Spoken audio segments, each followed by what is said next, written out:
kick it off. Waiting for your introductions. Good morning, everybody. We are here on 30th of December. We're in session now. Our first meeting of the day is with Kirk Esslinger. And Kirk, I see that you're online. We welcome you for your update. It's a little discombobulated around here because I got shifted around. You know how they do with the guy that's on his way out.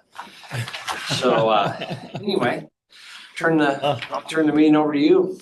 All right, thank you very much. I would like to request first, outside of executive session, Tom called me this morning. He left a message for your staff, but he's out, so he wanted me to carry on that he remembers that you all had talked about moving the 11:30 stakeholder meeting, I think it's regarding jail, to his monthly update, but it's still on the calendar. So he just wanted to make sure that you guys were not anticipating an update at 11:30 because he's not there and there will not be one to give, and he will then update the calendar for the new year. Is that okay? We would appreciate our staff if they would notify any of those that usually show up. Kevin from prosecuting attorney's office and the accountant, our chief financial officer, all those, if they could be notified of the same situation, that'd be great. Okay. If I get an acknowledgement from Barb or Caitlin? Will do. Thank you. Thanks, Kirk. Absolutely. And then I would like to request let's do a 15-minute executive session. And there are two issues, both under the category of employee performance. All right. We're going to go into executive session today under RCW 42.30.110(1G from 9:04 to 9:19 here on the 30th. So we'll go into executive session at this time, and you'll need to put us into the back room or whatever it is.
Okay, right. We're out of executive session because we lost our main participant. Is Kirk still gone? Yeah. He is back online now. I'm promoting him. Okay, we'll go back to backstage.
We're coming out now.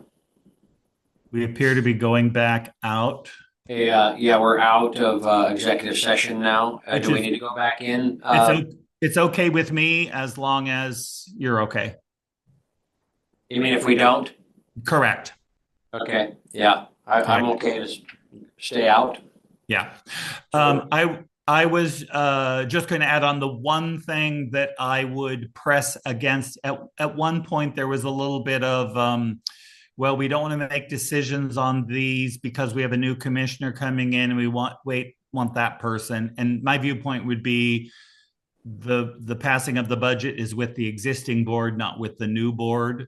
And it doesn't make sense to me to hold things. I mean, there may be some philosophical things y'all need to talk about, but it would be negatively impactful to wait for someone to come up to speed and then make informed decisions on all the positions, unless we're going to say you're freezing everything till March. And if you're going to do that, that's great. I would just, on behalf of Decorah and Gina, would say then make that statement and send broadcast to everyone involved so that people will know it was an active decision. But I Okay, I personally don't think appreciate that's that. necessary. I think I agree with you if we can. That's for sure. I would want to say this, that we are out of executive session, just an FYI for anybody that's online with us. And no decisions were made in this executive session that was based on personnel evaluation. Okay, Kirk, anything else? I think that is it. I will be online today with fingers crossed. I'll be back in the office tomorrow. If I can get into my GP, I will disappear for a doctor's appointment for a little bit. Maybe they got something extra strength for me, but we shall see. Okay. All right. Thanks for calling in and keeping your meeting. Get well, please. And Before you guys log off, do you mind if I just say something real quick? Kirk, I heard you say that Tom left a voicemail for staff. There is no voicemail up here. We didn't get one. Okay. And staff also didn't recall being instructed to cancel the meeting. It could have been during one of the times that we had people calling people on at the counter and us not acknowledging that that direction was done. So with things like that, it would be wonderful if we could just make a point to say, Barb, Caitlin, can you please make sure you do that and then get an acknowledgement? That would be helpful to staff. yeah, Barb, we may have messed up on that. I do remember him talking about it because he was going to be gone. So I will make sure I'm here to open that meeting and notify anybody online that we're canceling the meeting for the day. Okay, and I did send an email out to all the stakeholders. Thanks, Barb. Yep. All right. All right, Kurt. I'm done with you if you're done with me. Thanks again. We'll Okay, let you thanks. go. We're going to go into recess now until 9:30 when we have our clerk of the board update.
Good morning, we're back in session, and this is our 9:30 session with Barbara Vasquez, the clerk of the board. Welcome, Barb. Hi, Barb. Good morning I to hope you had a everyone. great little time off with your son. I did, he's still here, so he leaves Sunday morning, so I have to be in Spokane at 3 AM on Sunday, so that'll be fun. That's Saturday. And then Sunday, yeah, for Sunday, I'd call 3 a.m. Saturday. yeah. It should be fun. Okay, I sent you an email last week. Pending decision spreadsheet is in there. Here's a card. Barb. The board Barb, by the doesn't- way, while you're there. Oh, thank you very much.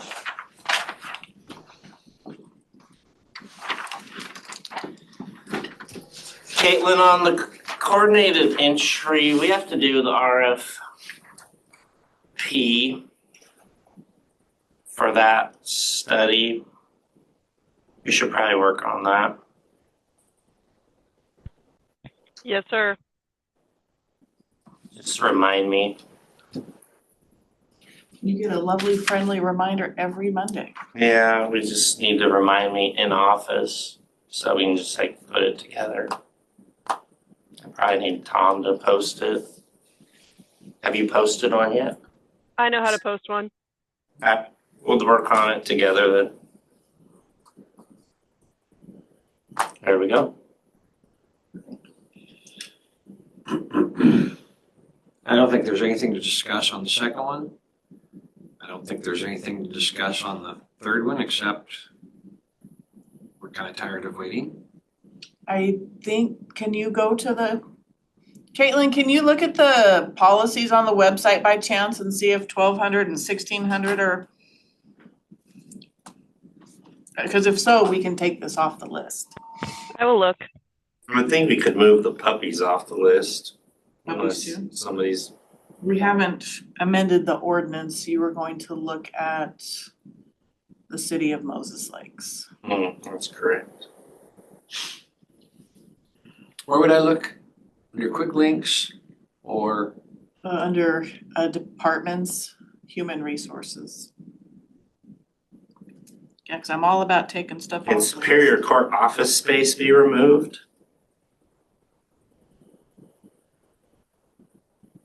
I think it can because they worked on noise things and noise dampening and then also some noise machines. Okay. Go ahead and take this off. Yeah. Danny, Yeah. which policy were you looking for the update? 1,200 and 600, 1,200 and 1,600?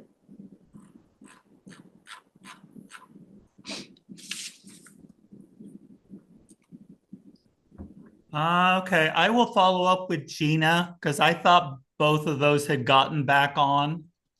So I will take those on. I've had them, but I thought they were done. I will get you an update on that so that we can know that they're done and off the list here shortly. Sweet. I would think you could remove higher risk coordinator off too. Because that process is In process. long going now. And then the museum property sale, Oh, I don't know what's going on with that. My only thing would be is if we did sell that for some reason, that all the ADA access at the museum could be updated with that money.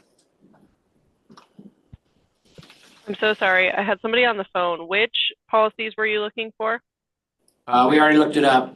Thanks, Caitlin. Is it on or com? They're listed as a number there, but you can't click on anything there. There's nothing to click on. You're not supposed to. Yeah, there's a header, but no policy. I just looked. Yeah.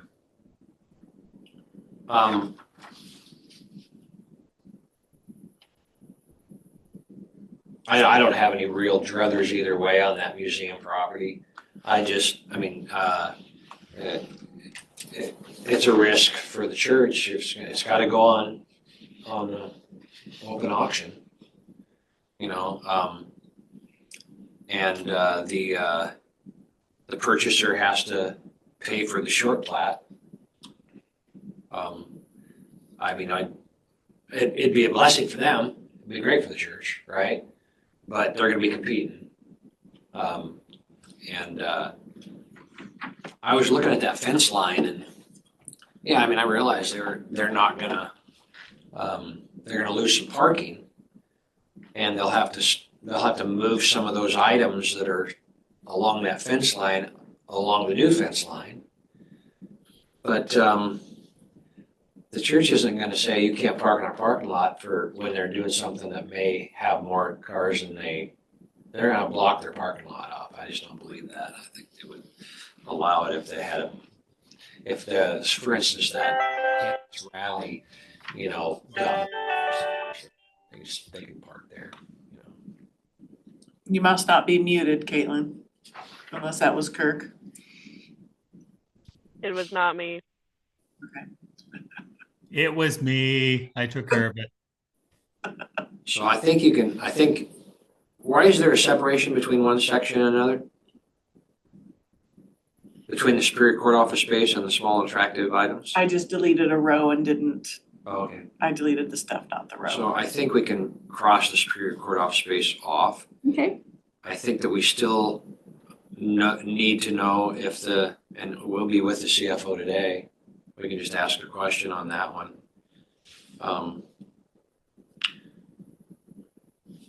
Where are we at with the theft sensitive assets?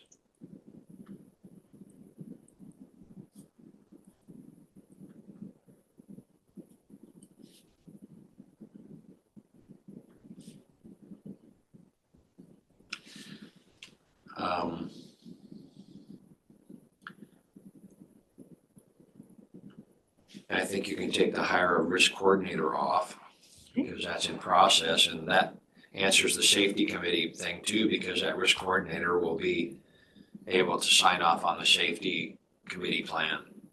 And I don't know who's got that, so it needs to be then taken and given to the new person. We just have to do a reminder to make sure that gets done. You could leave it on and say, give to risk coordinator. Once hired. Yeah. Okay. Yeah. Give to risk once hired. Okay. Is that everything you want to discuss on that one? Okay. Okay. Number 2 is new incident claims received. I forwarded a couple to the board recently. The incident that occurred at the Gorge, the Moody Jones versus Grant County, has been amended against the county. That's the one where a gentleman was open carrying a weapon, and it got notified that there was a potential mass shooting planned, and he got arrested, and come to find out that wasn't the case, so he's suing the county for defamation. Firearms aren't allowed at the gorge though? I honestly am not Would sure. imagine not, right, event location. So that. Well, they have every right, private property. Yeah, Right? it's odd, but They have every right. So that was one that I had forwarded you, along with the sheriff's office deputy. and that was a few years ago, isn't it? I think it was this year. It was a few years ago. I thought it was just this year that happened. I thought when I read it, it was like 21 or 22. Was it? Okay. My time is flying, so. If you And what's search, the other one? a sheriff's deputy backed their car into the Moses Lake office, causing damage to the building and to the patrol car. I don't know how you do that, but So that was the other one that was. did he get a ticket? I didn't see one in the report. So those are the 2 that was received in since I saw you last.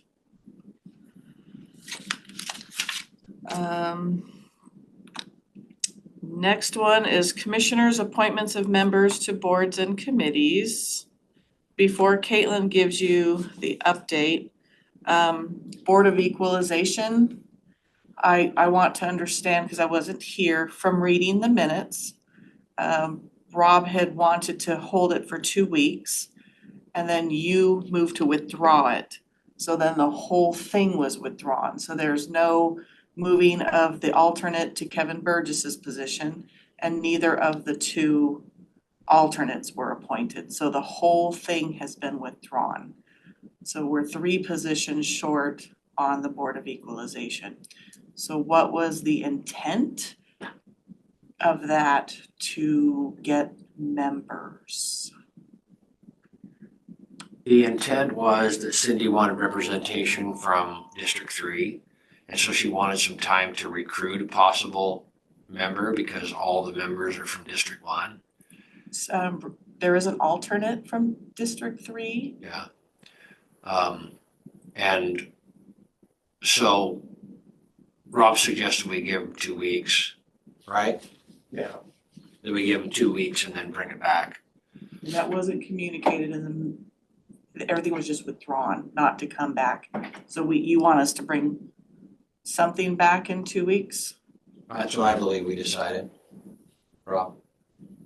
Yeah, I thought it was 2 weeks, but It was just, When the motion was made, it was made to withdraw it. Yeah. Well, let's reinsert it then 2 weeks out from there and yeah. I was ready to move forward on it and Commissioner Carter was not. And we made a compromise to put it out 2 weeks, see if she comes up with it. Because that's the issue with the Board of Eq, from the Board of Eq's position, is that, hey, nobody really signs up and wants to do this. So, and they didn't have anything they had going until the end of January. So we thought we're gonna give it 2 weeks and then come back. the only issue that is if you bring on a completely brand new member, then that person won't be able to be trained until June. That's when the first new member training is, which means we would have to hold off on the hearings until June. If the board decides to just put someone in there cold. Well, And that's why we have alternates yeah, to, for me, I don't see her being successful with that. And I think was the tough part that I don't understand is sure, there already is a representative, so what she should be wanting to do is move the alternate as a main. Right? She doesn't need to recruit anyone, she needs to move that person into a main position, which would be removing someone or not filling the open role with which was not the recommendation of the Board of Equalization members. true, but I would say a commissioner would be able to override that board if they chose to. A quorum of the board. Yeah. So if And- you and Cindy agree to do that, then I mean, I agree in the sense of it doesn't make sense to have all of one district's representation represent the entire board. I can't disagree with that. I'm comfortable with Brandon representing me, even though he's a District 1. The other two, I mean, I haven't seen any issues with them, but they're also not working in that business, so.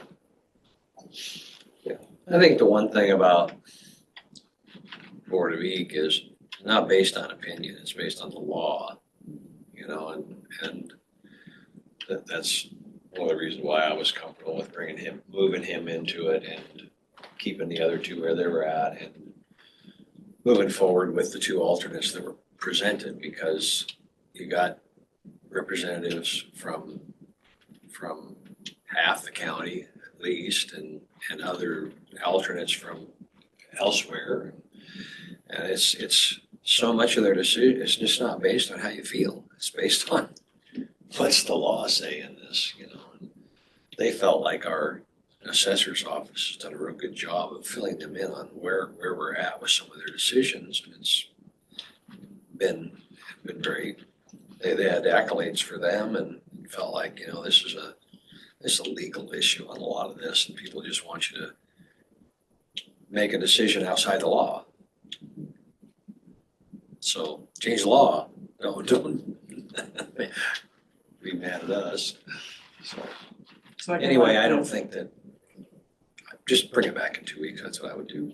I'll probably bring it back at my meeting and just remind you of what the board had recommended. And then you can decide if you want that recommendation brought forth and then you guys deny it and then proceed another way. Something to that sort. Well, this is 1 week.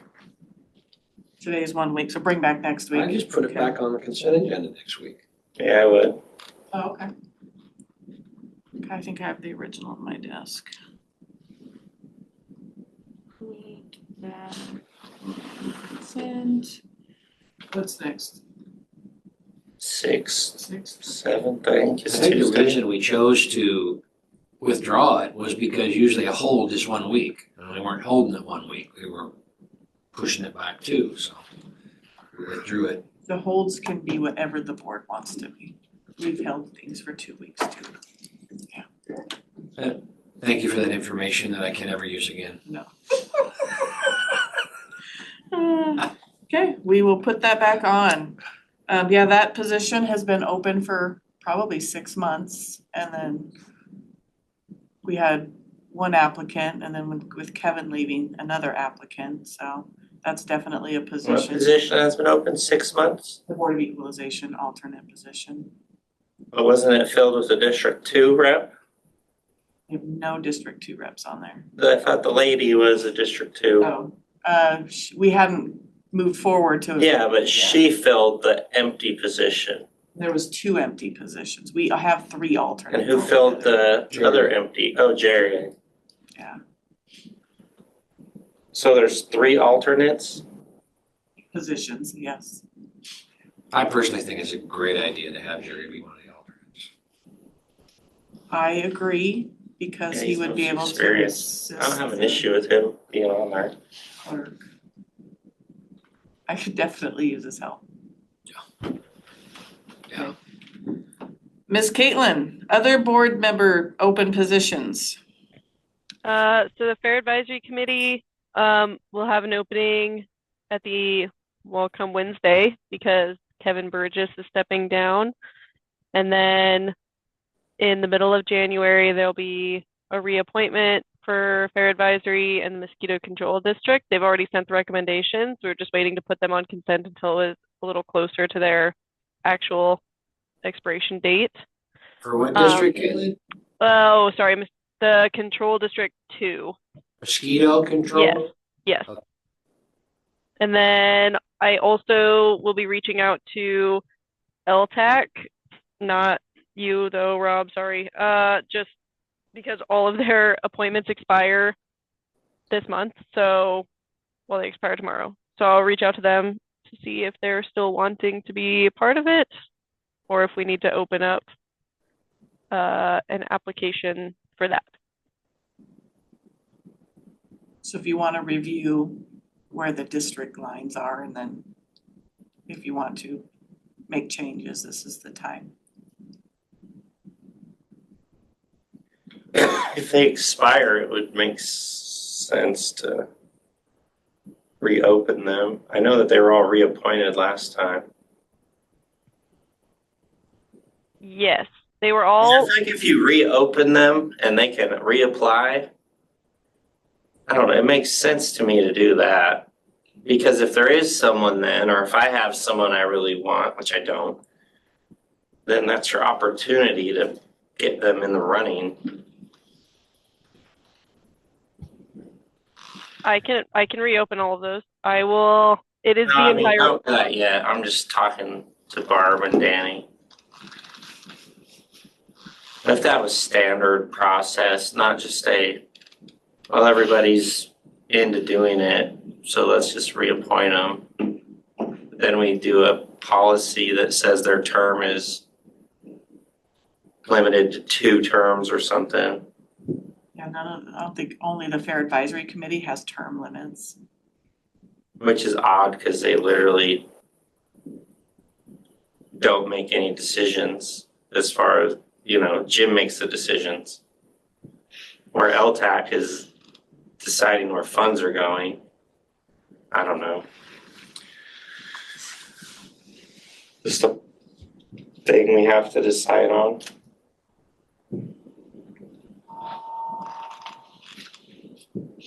What does the, what is the bylaws or Yeah, I thought the Operating bylaws had a procedures of- limited number. of LTAC?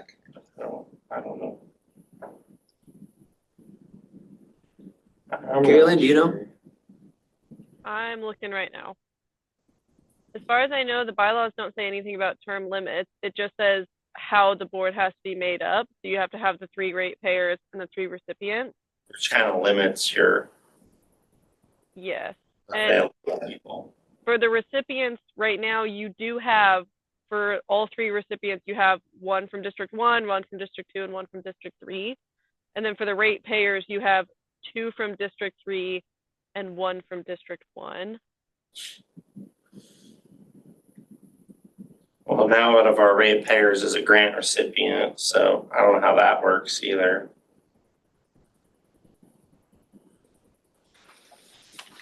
Well, hopefully they abstained from the vote on their request.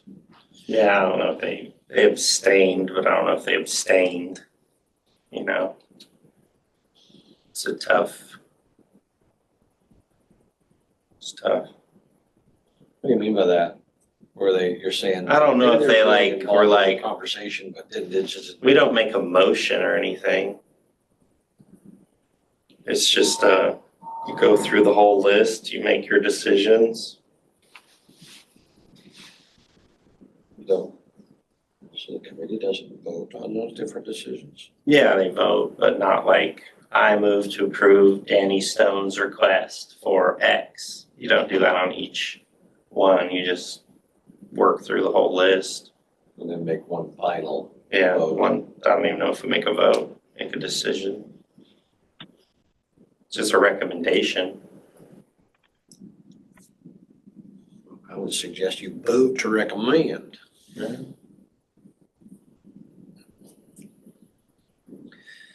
So, Caitlin, when you looked at the LTAC thing, there's no term limits, there's no process as to how they're appointed? Yeah. For memberships, it doesn't say anything about term limits. It just says Carry on. how the board should be assembled, basically. So how's the selection process? No, it just sorry. It just says who the committee shall include. So like the 3 representatives of businesses that are required to collect the lodging tax, 3 members who are persons involved in activities that are authorized to be funded by lodging tax revenue, and 1 Grant County Commissioner who shall serve as the chair of the LTAC. And that is all that is under the article about membership. That's all that it says. Then I'm good. Well, then I think the chair.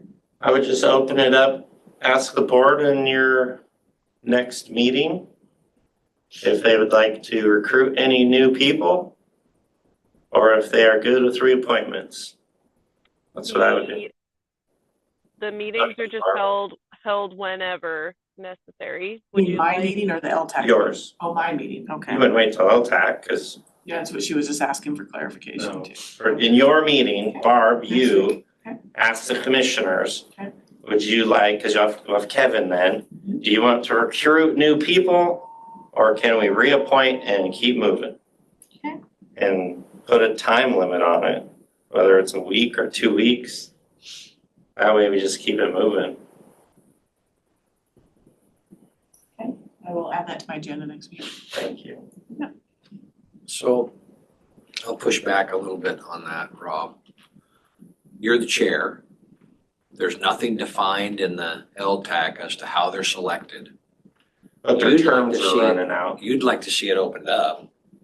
But that's different than recruiting. Opening something up and saying on our website and Well, then whatever. ask if they'd like it opened up. Yeah. Because if you open it up, then these people that are already in the positions need to reapply. Correct. So you don't necessarily want to do that. I don't think. I mean, you can, but Shoot, it's could be as simple as just sending an email to you and saying, I'd like to reply. Yeah. It doesn't have to be some sort of a Well, big deal. with these people, I know they'll all want to reapply. So, And then potential to get new people to apply. yeah, it's just a matter of, I don't know. What the 3 commissioners want. Yeah, I don't want to make the decision for everyone. I would just say, hey, if you would like everyone to reapply, we can do that, or we can reappoint. I don't want to make the decision myself. Right, I would, but as the chair, I would walk into that meeting and go, I would prefer we do this, but I'm leaving it up to you guys. What do you guys want? Mm. I mean, your preference is important. You've been serving on it. I, as a commissioner, haven't been dealing with that situation and having to work through it. So I think your opinion matters. Okay, I'll bring that up next week.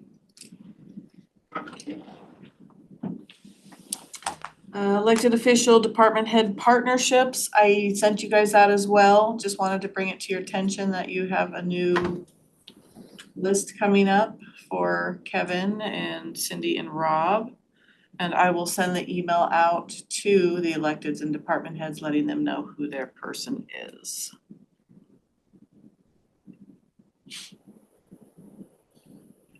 Come on, mouse.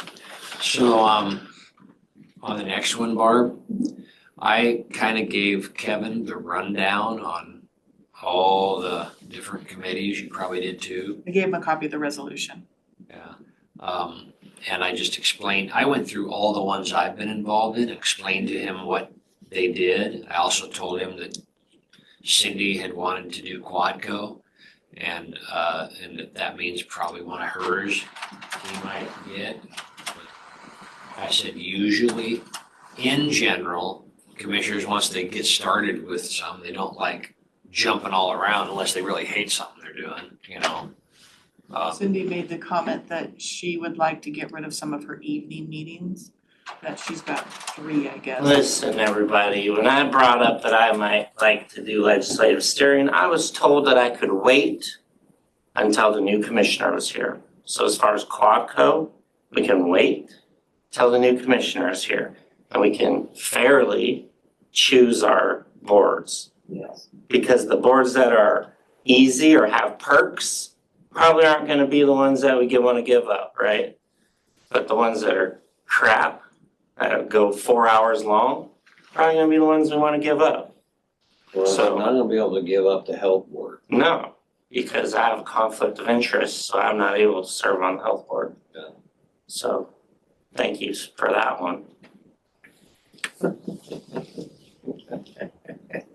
So that is on my agenda for next week as Yeah, I well. told Kevin, you're probably on the health board, dude. It's the best part of the public. Is that one right there. Kevin will be here for his first day on Thursday. Rob, I didn't know if you or Cindy were planning to come and meet with him I went to to. his swearing in, I don't know on Thursday. I haven't made my plans yet, I might not be in the county. So if I'm in town, then I'll be here, if not, then I won't, but it'll just depend. I will meet with him too to go over the stuff that I go over with new commissioners, but I didn't know if one of his peers would be here as well. So, and I told him I'd be available some to call and, if you got questions or whatever, I'd come in even. I did go through my files with him and I want them, he wants them to be available to him. And is my OneDrive accessible to like Rob? Only if you share it. Because the OneDrive is distinctly for you. SharePoint is more for everybody. So if you want someone to, you'll have to share that. But then once they deactivate all your accounts, I don't know if OneDrive completely goes away. So that would be a question that I need to ask TS? So I should talk to TS maybe and say, how can I share my files with, Rob and Kevin? Certainly, they shouldn't have to go through public records requests to get fellow commissioners' stuff. And I'm not averse to them having them either. I've asked for all my files through public records because that's kind of how I'm gonna have to do it. But Do you want staff to do that, or do you wanna go to TS? I will try to get to TS sometime today, and if I don't get to it, then I'll have to turn it over to you. Okay. Another thing is that I've told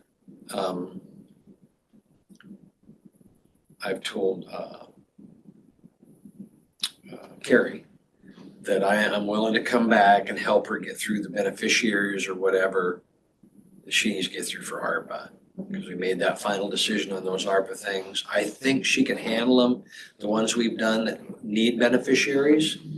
But I told her I was available. In fact, I will probably be talking with TS about, I'd like to share that one file that I've named Carrie Stockton, with all the ARPA stuff. So she's got everything I did on ARPA too in a separate little thing that she can look into and see what it says. Because what's the, if you save all this stuff and work on all this stuff, what's the benefit of doing that if it isn't available to some people that are working on those things or need to see it? Which is the difference between OneDrive and SharePoint, I believe. Yeah, like for instance, I've got all these handwritten notes that I've scanned from every meeting that we've ever done. Well, probably not a lot of value to me. I'm gonna try to get them. Not a lot of value to me, but Rob was just saying a while back, he's saying that if he could have access to them, he could go back and compare what I wrote down and what he wrote down that day to kind of bring the whole situation back to his memory. And that kind of how you said it, Rob. And I think that's valuable. When I came in here, Hope and a dream, baby. Hope and a dream. I got nothing, except some budgets on my shelf. Hey, I still have them. They're right there. Why don't you put them in your office on the shelf? What am I gonna do with those? Probably not even in order. So, Speaking of Carrie, I think I let you know, Danny, so Carrie's out sick today. She will potentially be out sick tomorrow too. Emily is out sick today. Mike had a flat tire and will be in sometime for that. So it is just Caitlin and I, she's up there by herself right now. So just keep in mind, more for you, when you need staff to do something, right now with Board of Eke, the phones and the counter is very congested. So us paying attention to things is difficult. So just keep in mind, if you really need something, write it down, or until you hear us acknowledge what it is that you're requesting, I would not assume that it's getting done. are you having some success with the people who are coming in and you're sending them to the assessor's office instead of coming in to us? Yes, so far, if they talk to the assessor's office, then if they still want to appeal, then they reach back out to us. There are quite a few angry people. There was, I guess, an article on Source One News and Having a lot of contact. So I just screenshotted my new assessment and I just send it to him like, me too, buddy, me too, just relax. there's the potential to have a lot of hearings next year. Yeah, I'm probably myself as well. It's odd. I mean, it's odd. Some of it is very odd because I got all of mine now. It's just odd. That's all I can really say. Yeah, I understand some of the Accuracy is not principles. very good. I understand some of the principles of comparing recent sales and stuff of comparable properties or this kind of thing. But the kind of things that I question. And, but I'm not a Board of Eat guy, I don't know all the rules. But when I have this pretty nice, let's say I have a nice triple wide right here, okay? There's a double wide sitting right here, and it's a hoarder looking situation, right? But my real estate taxes go way up because they're taking into consideration somebody 2 or 3 blocks away or whatever that's sold in the last thing. But nobody's gonna wanna buy your property because you're living next to this horrible junkyard situation. There ought to be some flexibility to say this kind of takes this property value down, you know? It seems to me, but I don't know if there's that flexibility. That's the complaints I've heard, is that take a look around me. Who's gonna buy my place for that? You know? Yeah, I mean, I have a very nice house. It's almost like what I want it to be, but I think my assessment's over 100,000 more than my appraisal was. My appraisal was done in September, so, you know, it's just kind of like, okay, you tell me that we're 70% market, but I'm 110% market. Okay. So What happened? what are you trying to tell me? That you are 40% off on me? Like, what are you trying to say? You're not making me feel better that you're 70% of overall market and you're 110 on me, you're 115 or more on my parents. Like, what are you trying, you know? So there's some confusion I have. I don't have any like anger or anything about it, but it's just like, Yeah, because we always hear about that 70%. yeah, 70% of market. We're below, okay, but you're over on me. So how are you making me like cool? So somebody's only at 30%? So somebody's at 60% of market? Yeah. With, okay, cool. Let me make up for them. I don't know. It's just weird. They would be at 40% of market. If for a 70, I'm at 110. I don't know. Yeah, well, in your situation, I don't know if this happens, but I'm saying, for instance, you got this nice house in Stratford Estates, right? Okay, you can't compare value with a similar home that might be sitting on a lake. Might be the same home, but you really can't compare because location is, you know, that's what they say about real estate. It's location, location, location, right? Because location is, you can't compare, you know, in a brand new neighborhood on a lake or something. Is that what Jack? I don't know. You know, my neighborhood has some recent sales. Because I look at that too, because people are asking me opinion. I don't have an opinion. I'm not an assessor. I don't know. But then I look at, okay, well, my neighbor's house listed for about 200,000 less than what mine was assessed for. It's newer, 10 years newer, similar size. And they had to keep reducing the price because it wasn't selling. So then I look out like, okay, I'm at least 150,000 assessed over what market would probably bring. So I don't know. I mean, there's a lot that goes into it. I think they just shot high on some of the stuff. I mean, that's my opinion. And that's why we're recommending that everyone go call the assessor's office, talk to your appraiser. Then on land, they're super low. So I don't know if that's like a philosophy that they have is, okay, let's keep it low. Houses, let's go high. I don't really know. I assume that they have some type of philosophy. Let's go high and they can appeal if they disagree and then we'll adjust from there. Maybe that was their opinion this year. I don't really know. Well, the BOE has said, I must be doing good. We have pretty low in the last few years. That's Well, true. it sounds like this year is gonna be a big docket. That's what it sounds. Welcome to the clerk of the BOE, Barb. Yeah, your first go. Baptism by fire. Pretty much. I realized I skipped over something. Review of next year's meetings. So Kirk and you were going to talk, Rob. Yeah, So next year's calendar is still not set. Do you want staff to just go ahead and start adding them to the calendar and we'll manipulate them later? We're running, Kirk, will you be here tomorrow or are you out tomorrow? I hope to be here tomorrow, be there tomorrow. Yes.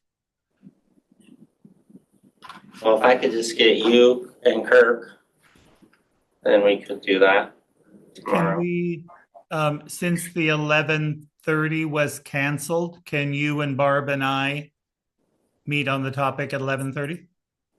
today? Yeah. That'd be great. It's fine.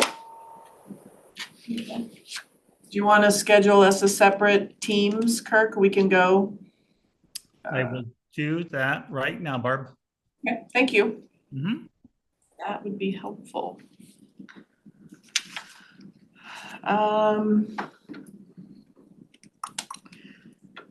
DA Davidson is sending a lot of emails regarding that bond stuff that's coming up. Have you guys looked at that? Is there anything that staff needs to do? Okay. I don't think so, not yet. We just have to start the process soon if we're planning to do it at a certain time. I would think Daryl would tell us when we need to start. So you may Talking just, about morgue, or are you talking about? just the next bonds. one with the- Yeah, for the jail, they're gonna do the jail and the morgue at the same time. The morgue estimates they have at 10 million. We cannot do that for 10, like, we can't do it for 10 million. We need to do it at like 5 million. But that's just my opinion. I don't really want extra bond money floating around for, Well, I want to remind you, not only did we just designate about 1.5 for it, yeah, but there's 1.8 sitting. yeah, exactly. And I'm just like, yeah, I would like to just utilize that money for that project, give community some value. Okay. I just wanted to make sure there wasn't anything that we were specifically, but I'll just double check with Daryl. Last but not least, it's not on my agenda, but I received a phone call from Mandy on Friday. She feels that she may have under budgeted by about $180,000. So the board is going to have to review what she says and make some decisions. Under budget, what? I think one of them, she said, was tourism by 20,000, and Caitlin is reviewing that and in discussion with that. The other one was New Hope. So. Are you talking about for the budget extensions tomorrow? Yeah, today. I think it's today, yes. That she set the amount to do all these funds and underestimated. She'll bring that to us in the next hour, I'm sure. And that can't be adjusted because it's been advertised. So what is going to happen? She's been talking to MRSC and she's got 150 grand? 180 some thousand, yeah. Unless something has happened between, I tried to call you Under Friday budgeted expense? and revenue. How? Danny, why do you say it can't be adjusted? Well, that was kind of that was a half question instead of a statement. Oh, Because I was thinking, well, we've advertised these amounts for a week or whatever the time frame is, and we've got this public hearing. I don't know if you can change amounts. I don't know you can raise amounts in a public hearing and pass them. I know you can decrease them. That was why I was saying that. yeah. And Mandy did contact MRSC and did confirm that.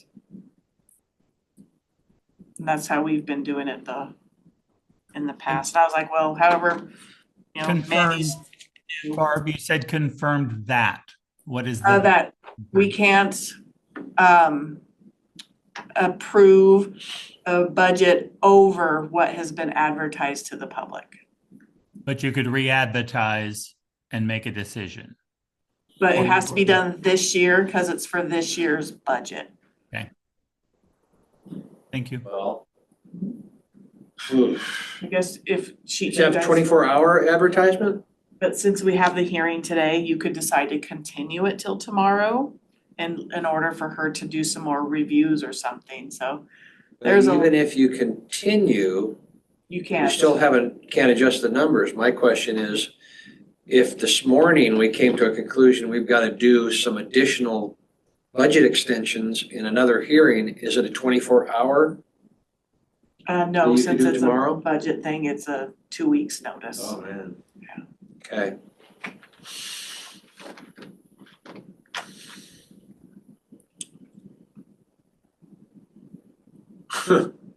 And so maybe over the weekend, she had an epiphany and things are changing, I can hope, but I just want to at least let you know what my conversation was with her on Friday. Thanks for the beautiful bit of information. It's kind of par for the course for how this is going. Well, I'm talking about next year's budget, but this year's done. Darn it, that's a bummer. So, is there anything the board has for me?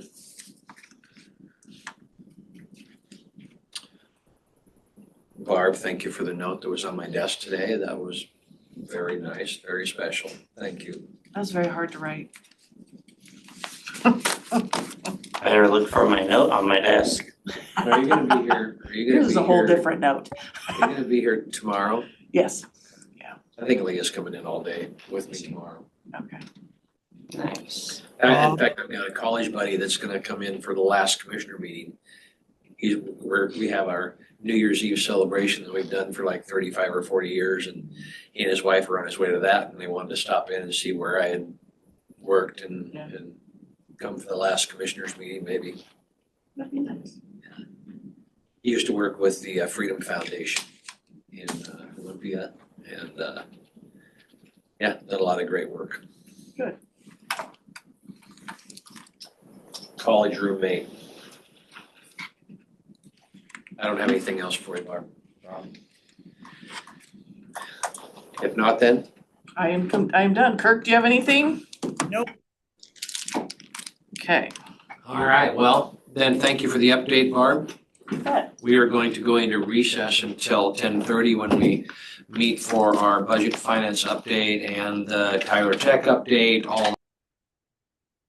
It's listed as two different meetings, but the first 15 minutes will be with some questions or any update from Michelle Jaderlin, and then we'll move through the budget finance update and close with the finance committee meeting. That'd be the plan to start with. All those things are gonna be in that hour, so don't hold us to how the process works. We'll go into recess now until 10:30.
Good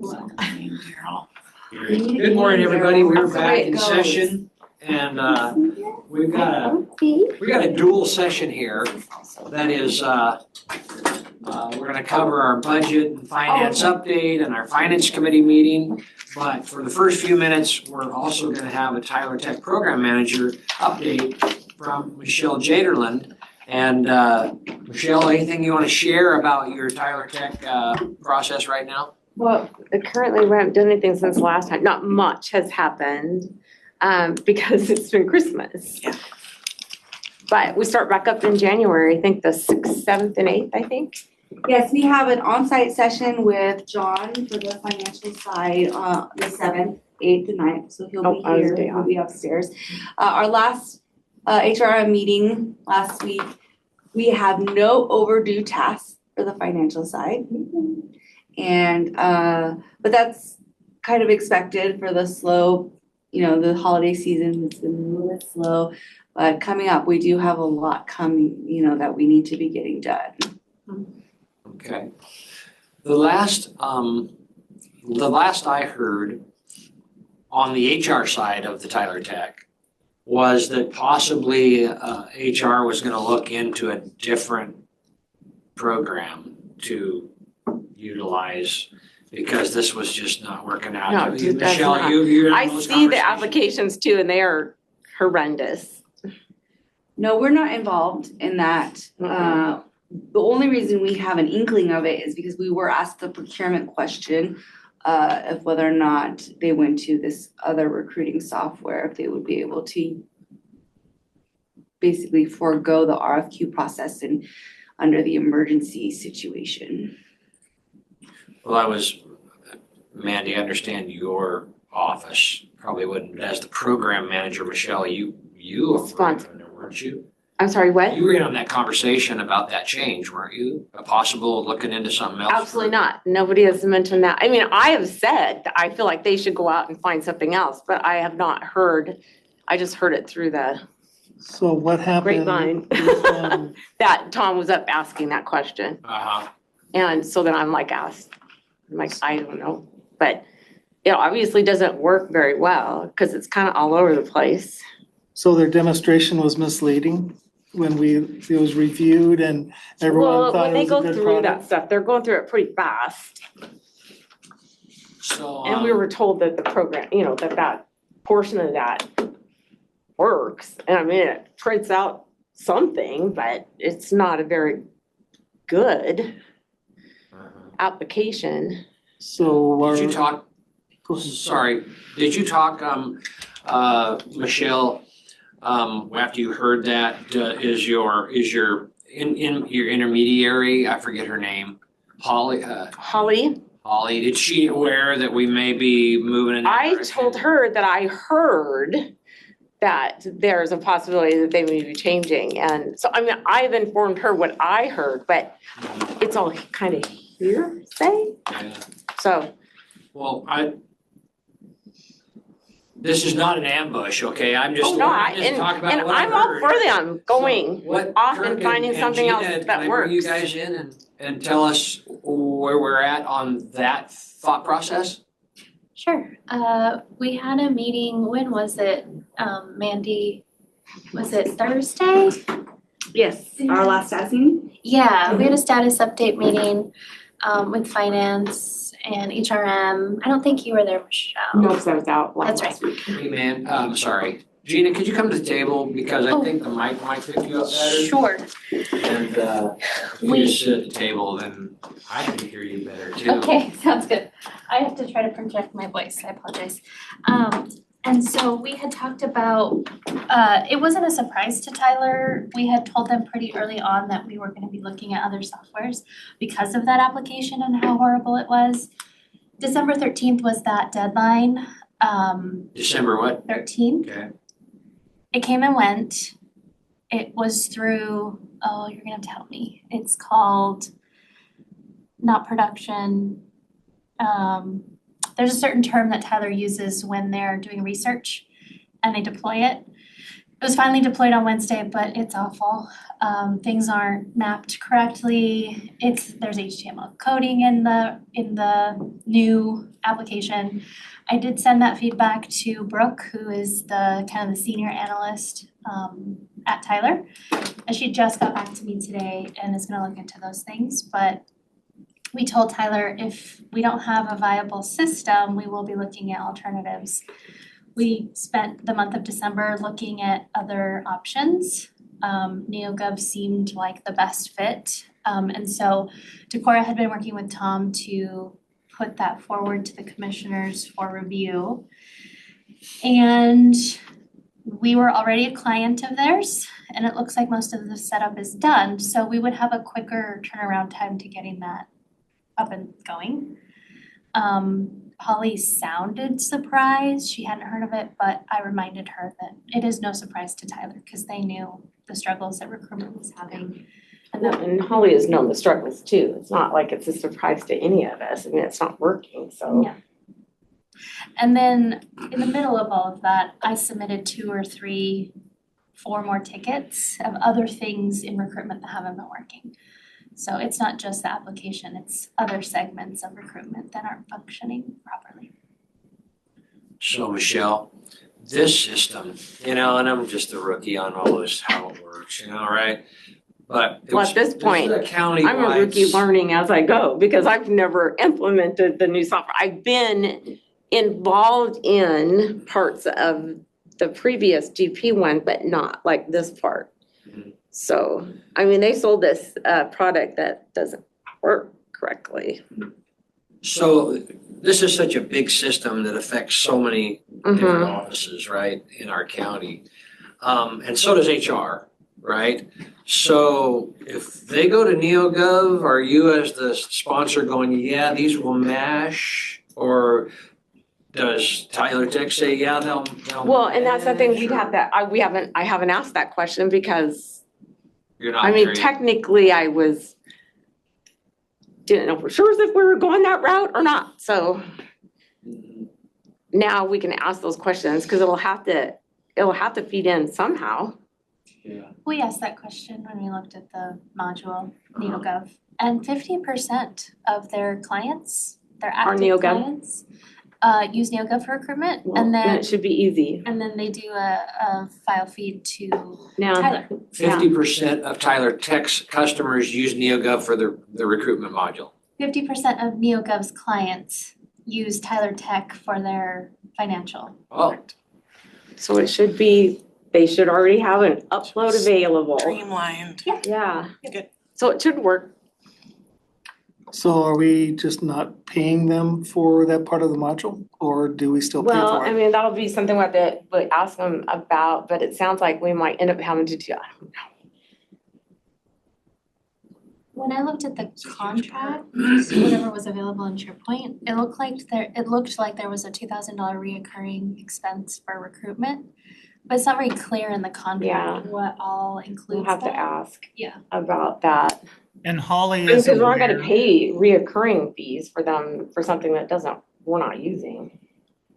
Kurt, go ahead. Holly is aware, because she did make the statement in front of Janice in one of the updates that if the 13th didn't work and if Decorah made the determination to go with another vendor, we would then have to have conversations with regards to reimbursement and expense.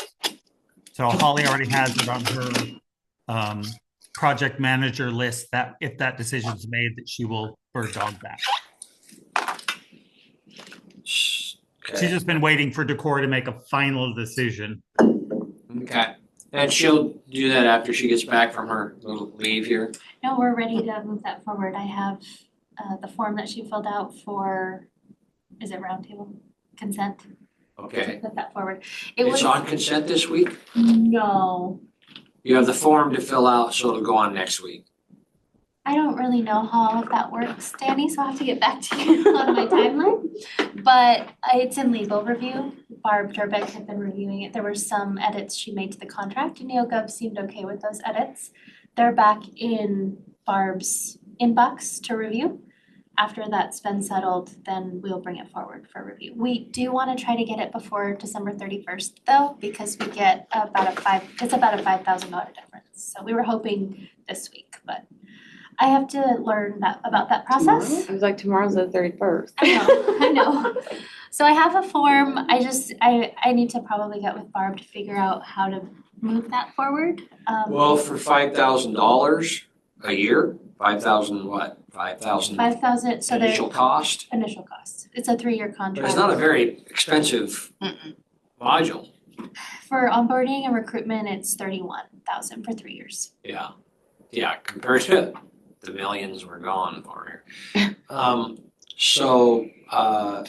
What I wanted to say is if you get that figured out, and it saves that much money, it probably wouldn't be a big issue for the board to walk it on. Rob, am I asking the right questions? Well, Yeah. you got any other? No. Carol asked another one. I don't wanna pay for something, I would like to get reimbursed if it had upfront costs. Kirk, am I asking the right questions? You have anything? So is this Yes, you're asking the right questions. The only thing I would add would be that we were on NeoGov once, made the decision to walk away from it at one point. And that reasoning was at that time they were jacking their prices, looking at other things. They probably could afford to jack it because they were low, but they were not investing it back in the software and it was pretty clunky.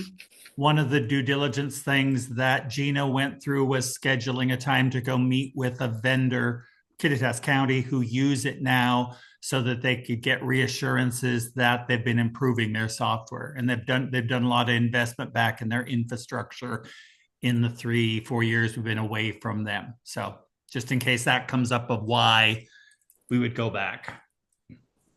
Okay.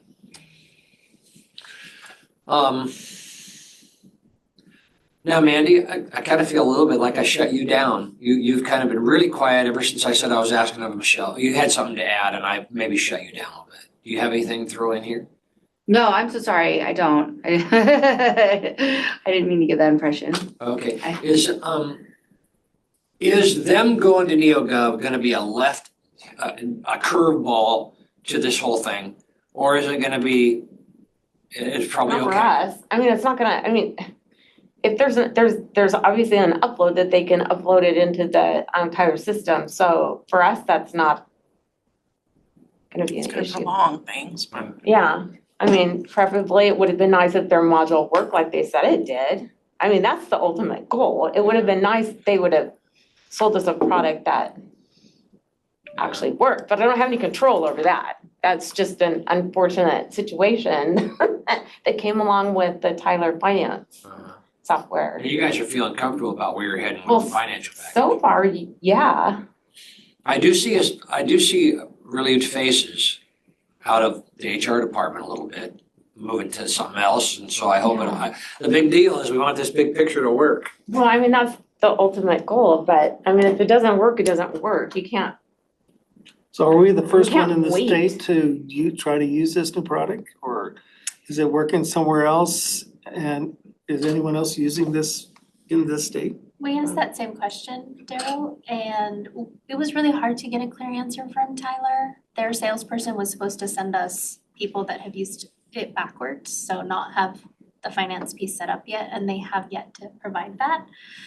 With the feedback I got from Brooke, who's the senior analyst at Tyler, was that people don't use recruitment. They just don't use it at all. They don't use the recruitment module. And so the things that we've been going through, she's recognizing and saying out loud, people don't use it. So we didn't know that this was broken. Awesome. And so Yeah. fortunately. Okay, bingo. I We were definitely say we need money We were back. the test, we were the test subjects, but Well, we have not been able to identify a county so far or a city or a municipality who anyone. has been successful in doing it backwards. Benton County is currently doing it backwards and they're experiencing the same issues that we have. They're on an older version though, so not everything is equal, but they're not having any success either. I feel like this is what software companies do, is oversell their product. Yeah. It's happened, I mean, it seems to happen every time you get a piece of software. Oh yeah, it'll do it. Does it really? Yeah. Not And always. the other caution I would throw out there, and I think that Gina's done her due diligence, so I think it will work. But every software company that's ever opened their mouth says, "Oh yeah, we can link from this Mhm. to that software." And then you get there and you find out, "Oh, didn't we tell you that $100,000 module we have to build for you?" I don't think that's going to be the case here, but we should probably at least put it on the table. We don't know what we don't know till we get in. Yeah. There Yeah, could we be don't know some what they're gonna expense. charge us for that upload, Yeah. Yeah, and I think that's a really good point that Kirk and they will. brings forward. I did ask our salesperson for a county that uses NeoGov and goes to Tyler, does the file feed. I did reach out to that person, the contact that they gave me, but I haven't heard back. Mm. Wondering if it's the holidays, but hopefully when I do, I'm gonna schedule some time with that person to see if we can see what that looks like. And then, like Kirk said, get that reassurance that it actually works. But I have reached out, just haven't heard back yet. You shouldn't have to recreate the will if it's already been done. 50% of their people use Gov. I mean, the upload should already be, they shouldn't have to rewrite it Yeah. and charge us to write it. Oh, we know all about Oh, that. we don't. Okay, Don't be surprised, Michelle. I'm sure that they'll find some way. Yeah, all these They're counties have probably a product, Every county does something and they different. got it for free, but then we want the same thing. on this so one. let me insert myself in this conversation and say that we've taken our 15 minutes. Thank you very much, Michelle, and everybody for talking about this, because we have allocated quite a bit of money to this whole thing, and we want to make sure it happens, Yeah. right? So, anyway. But technically, Tyler is a finance software. Yeah. So, speaking of finance, I think we want to go to the budget and finance update before we do the finance committee meeting. That sounds fine. Okay, so let's do a budget and finance update, from Mandy, I guess, or Mandy and Michelle, whoever we got. So we have already reviewed the latest commissioner packet that we had out there from November, so I didn't have that again to bring to you. But I did do a year-end budget to actual report on a fund level, and that's what I provided to you here. Later today, we have scheduled an extension, a hearing or meeting to do an extension for some funds. I have good news and I have bad news. Can we start with the bad news? Really?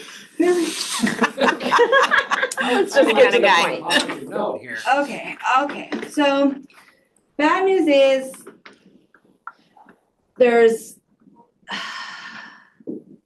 I messed up. We put out a notification for an extension for a certain amount on some funds that were not accurate. So we have three options.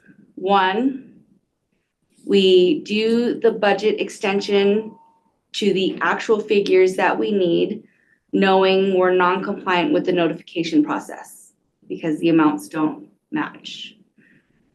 Two, we do the extension as we notified in the paper, even though those amounts aren't accurate.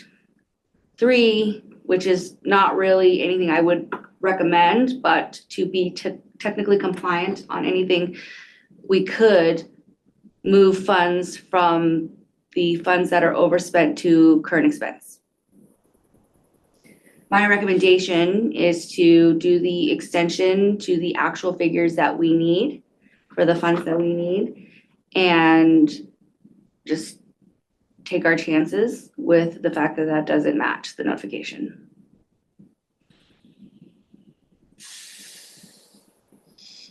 Is the overall total of all the current expense in the notification less than what we actually need?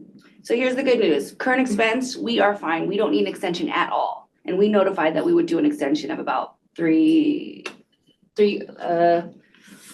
on, I have the figure right.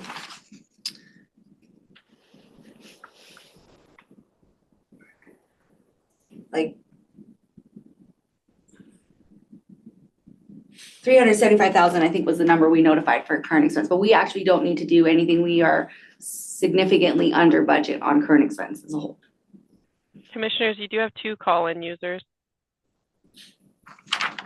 But you still have like my department that's over budget. Technically, yes. And Well, possibly. like elections is over, but overall on current expense, we're Yeah, not. because that's one of the big things is we've been underspending our budget this year big time.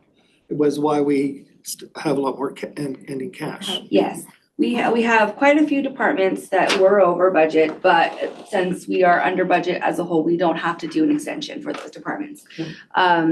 You don't have to decide now. We do have to decide when we do the extension this afternoon.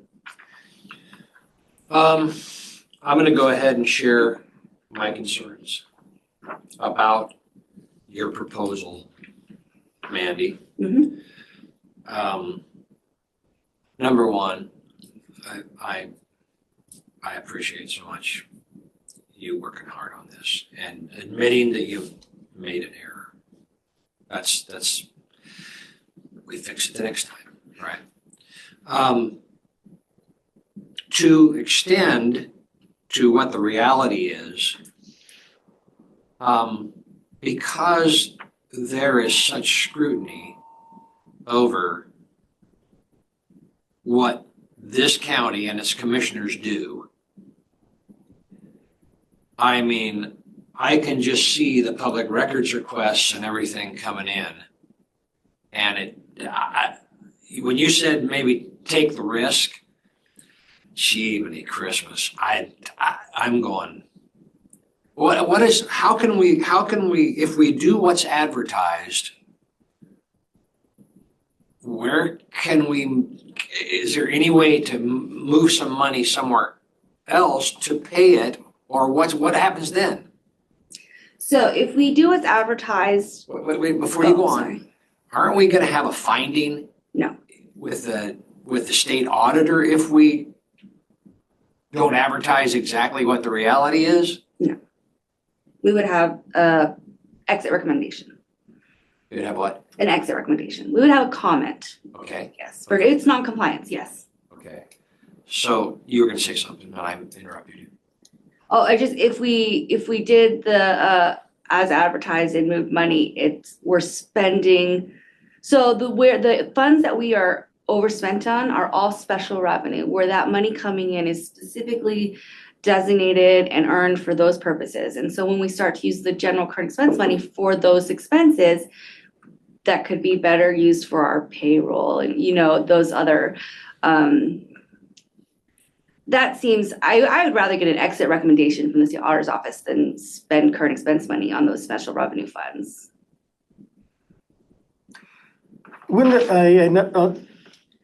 Throwing out a possibility, you do what's advertised, but you also, in your meeting, talk about how this should have been this number, so that it's disclosed in the meeting. And then whatever actions, if there is any opportunity to do something after the fact, at least you're disclosing what the true numbers should have been, so the action is still on what was advertised. And then if there's anything you can do to fix it after the fact, you've already had an open record hearing to bring out the fixes that still need to be made. These fixes need to be made before midnight, January 31st, or they ain't going to be fixed.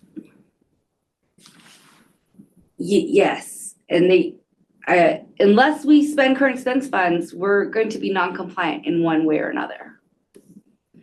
And for transparency, we're disclosing in public meetings what happened. There's record of the discussion. I talked extensively with MRSC about it, and they agreed with the route that I recommended as well. They said either way, you're going to be non-compliant in some way.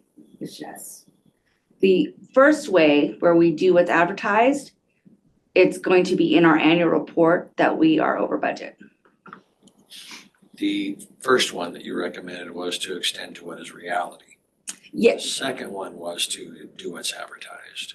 Yeah. So if we do what's advertised, then in our annual report, our budget, because we do put it in our note disclosure, how we shook out for the year budget to actual. And it'll be very obvious and right there in your face that we overspent or over budget in those funds.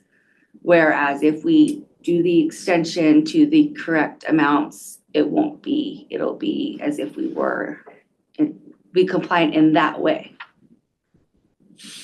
So either way, it's gonna get some sort of a slap, but how harsh ends? They're the same severity and like if for compliance wise with the state auditor's office, they would both just be a non-compliant with budget requirements, which it would just be an exit recommendation. That would never be a finding. But your plus is if in regards to annual reports Yes. for debt and other possible reasons, our end reports would have the advantage of not having something blare out. I have two other elected officials in this room that I'd like to hear their opinions on Mandy's suggestion. Well, we kind of went over it this morning and I kind of agreed with that. The one, I mean, for one, it's really hard for us to guesstimate how much somebody's gonna go over because we don't know what they've spent.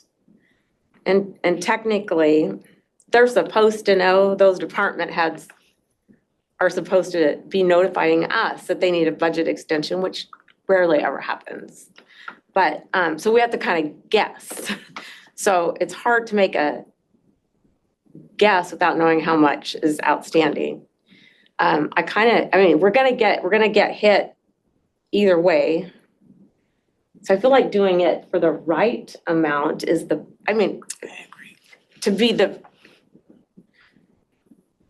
to show that we did do our due diligence to try to make sure our budget was correct, but. I agree with Michelle. Plus, the alternative, since you have to guess, is to then do an extension for every single fund. Exactly. Not knowing if you need it or not, just to. And that's what we're gonna have to just for do the next advertising. year, is we're just gonna have to come out with some random amount and slap it on all of them, and just in case we have to do it, because it is hard for us to have to guess what every department is doing, or whatever fund is doing that we aren't aware of. And can I just say, in my opinion, we fulfilled the intent of the law. We published a notification to give the public the opportunity to be involved, that we were going to have extensions for certain funds of some amount or other. We didn't get them right, I didn't get them right. But they still were notified that that was going to happen, to come be involved and give their opinion if they wanted to. And that's the whole spirit of it, so that the people can voice their, opinions about those situations when they occur. And so even though I didn't get the exact dollar amount right at that time, we still fulfilled the intent of that law. And if we approach it that way in the meeting this afternoon and say that we obviously know that these departments are going to be over what we anticipated, I think we're disclosing it right there, that we're not trying to hide anything. Rob, any questions? No, I agree. I'd rather disclose it accurately. I just feel like that's the Mandy, best. From my perspective, thank you for investigating this as much as you did, trying to figure out what we're supposed to do. And there's no right answer here really, but for your punishment, I really need something written up that tells me how to make this motion to clarify what we need to say was different. You know what I mean? Somehow give us clarity there so that we can make a correct motion that discloses everything and gets us on the right track. If you can help us with that, because I'm not, and I look at this, I know exactly which ones we missed on and that kind of stuff. So if you could do that, I'd really appreciate it. Yes, I will give you some documentation and narrative for the resolutions That we for can today. make everything Yes. disclosed to everybody publicly Yes. and make it very clear. Yes, I'll include the options in writing as well and how we That'd be awesome. proceed. Yes. That'd be awesome. Rob, anything? What was the big reason for being over on the re-admin? Assessor's expenses.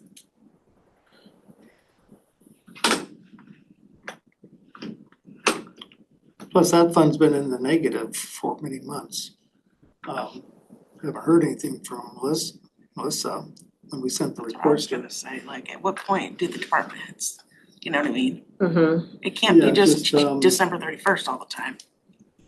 I think we got it right on admin. Sure. The ones we missed completely was tourism and, no, we had New Hope. Oh, we had, it just wasn't that's enough. wrong, we didn't have enough. And actually, Caitlin's looking at that too, because that was a surprise to her that we're over on tourism. So I sent her the expenses this morning and she's taking a look at that. Maybe there'll be a Hail Mary on that fund, that there's some sort of, Something was applied incorrectly, possibly, maybe? yes, and that's why, that's over. Yeah, I'm kind of surprised there too, because everybody's given a budget and that's where it should land, is at their budget there, you know, and When I looked at it, the professional services fee was about 20,000 over what was budgeted. And I don't know if that's because maybe there was a carryover payment from prior year. I didn't get too deep into it to know why. And then also salary and benefits were just a little bit more than what was budgeted. salary and benefits, meaning for our person who clerks that Yes. tourism board. So would that have been Brittany for the first part of the year? Uh-huh. I thought it was Jerry. Or For Jared? tourism, it was Jerry for the first part of the year, yes. So, yeah. And And was then, there an overlap where he was getting paid and somebody else was learning it, or? Kaylin, do you know? I know he was coming in and doing something for So, training just or. from my initial review of these spreadsheets, it was only Jerry that was paid out of tourism. And there is a system, so that way there's we avoid having an overlap, but there wasn't ever, I took over tourism from Jerry, so there was not ever a period of time where both Jerry and I were being paid out of tourism. Okay. so there probably should have been a savings, a gap between when you were hired and when he left, right? Or did you start before he left? It was a weird thing. So Jerry only ever paid his wages out of tourism for the first quarter of the year. So by the time I came in and took over on tourism, he was not paying wages out of that fund anymore. But also I did email you, Mandy. I would really love to see maybe some sort of itemized something on your end, because all of the lines on your spreadsheet, not all of them, most of them have a fund or have a total amount that's higher than the lines that we have on our spreadsheet. I will say for sure there is a line on yours that you have that we just don't, and that's that overtime that Jerry got paid for something, tourism, I don't know. Charged to tourism? It was tourism. He was driving around delivering magazines, and so he got 2 hours of overtime that way. And you have the line number on your spreadsheet, and we just don't have that on ours. But yeah. I can get you better detail. Thank you. So Mandy, which one of these listed on these budget extensions you got, or budget extensions you got listed here, did you miss on? Tourist, I missed, and law and justice, I missed. Law and justice is like 2,621 over our 1.2 million estimated. I don't know the full detail. But I thought we were told it was 180,000 wrong, and that's only 22,000 total. Right. Law and justice was not on our notification. Yeah, I know, but that, to me, I'm looking at that at $2,621, Mm-hmm, right? yeah, over budget. Over budget. And we didn't, you said you missed on some. Yeah, I missed tourists and I missed lunches. Those two funds were not in our notification. Okay, so that's only $21,000. Yes. But New Hope, I estimated only 50,000 and they actually are gonna be closer to 200,000 over budget. I, as a whole, I'm only off by about 200,000. By missing those two funds and being so significantly off on New Hope. But I mean, the largest one, county roads, that was 3.3 and we estimate 3.5 million. We also estimated for current expense based off departments being over, but as a whole, we're significantly under, so we don't have to do any kind of extension at all. Okay. All right. Did you have anything else besides this today? Our audit report was published. It's available on their website. I don't know if you got email notification of that. So that's nice. That's ready for Daryl's Moody submission. And I think that's all I had. I don't get access to it. I emailed it to you as a PDF. Just like right before I came down here, so maybe. Oh, okay, I've looked at my No, email. okay. Okay. So, that's it. We can move right into Daryl's meeting, I guess, if there's no disapproval of that. No. We'll go into Daryl's meeting and I guess I'll have to be serving as the voting member with Commissioner Carter out. Okay, so we have, haven't prepared, I don't know if we have the minutes for the last 2 months. But, Okay. no, right now, the state pool rate actually had 4.54. It's actually 4.51 this morning, with about a 460 average for the month. Projecting to have 201 million, actually we may have 202 million, so depending on tomorrow's withdrawal. Our net pool rate went down, well, actually went up from October a little bit. And we're getting closer to some of these items that have been really dragging the yield down to being getting out of our pool, and our yields will improve when that happens. We did make 2 purchases, those show up in red. Or if you don't, I mind, oh yeah. Yeah, ours are red. Okay, whereas I decided to buy before the Fed meeting and so locked in the 4.8%, and in January you're looking probably buy some things at a 4.90 in the 3-month area. And so we're still have a good mix for our agencies. The sales tax, it was higher again this month. So we ended the year with a significant amount over budget and compared to last year.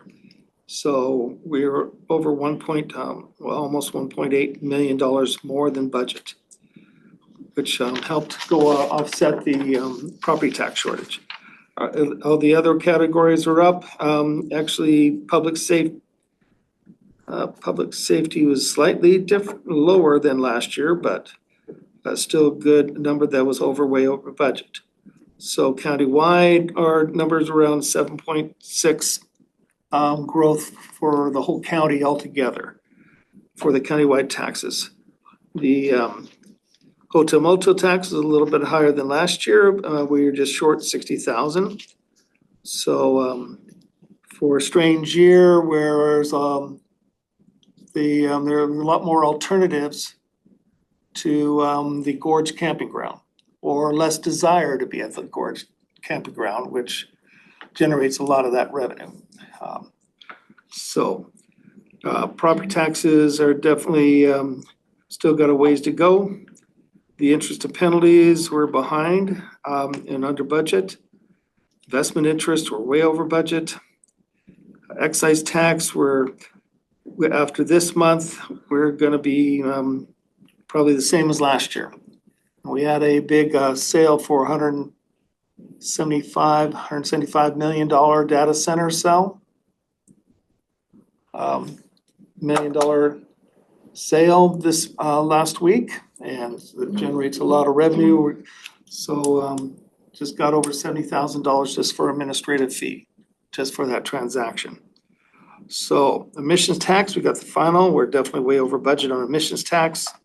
We're over. So we did really well for our revenues, except for the property tax number. So that's why it looked like we're gonna be able, with the increases on the other funds, that should offset the negative for the property tax. And that's why we're pretty neutral on our revenues this year. And that's why the majority of the benefit of our increase in cash was the big drop in expenses from what we budgeted for this year. So still looking close to the $27 million number. We're just spending a lot of time now trying to get everything posted. So, Darryl, why, I'm struggling with the numbers at the far right, over and short. It looks like to me, when you talk about, let's say, sales tax, that we're quite a bit over compared to last year. And over budget by 1.7 million, meaning we had more revenue than we had expenses, right? But we had more revenue than we anticipated we would get according to budget. And so it says a minus 1.7. I guess I could reverse the calculation. Yeah. But then the next section is just the opposite. You just need some title revisions. Okay, all right, so it looks like the formulas in the first section need to be reversed. Okay. Now, one thing to note is sales tax. Sales tax is 13% more than what we budgeted for. So your budget to date, you look at these compared to 100%, and you see that we're over 100% for a lot of these major revenues that we have. Except for That's why I would think that would not say a minus in front of it. It would right. So be a number. okay, I'll fix that when I get back. Okay. We're opposite. So no, we had a good year in a lot of ways. If we had a proper property tax number, then we would have been looking, saying, hey, look at all, we made this more money. Down here, the windows. But then we would have to draw more out of reserves to cover budget stand wise last year Get that fixed. for a correct number. And then we would have not needed that money budgeted out of reserves to pay for it.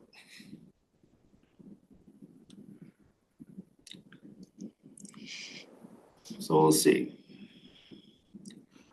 Now, what's really scary is because of the revaluation notices dated at 12/31 tomorrow, they have the opportunity to try to convince the assessor's office, other than going BOE, to make a correction.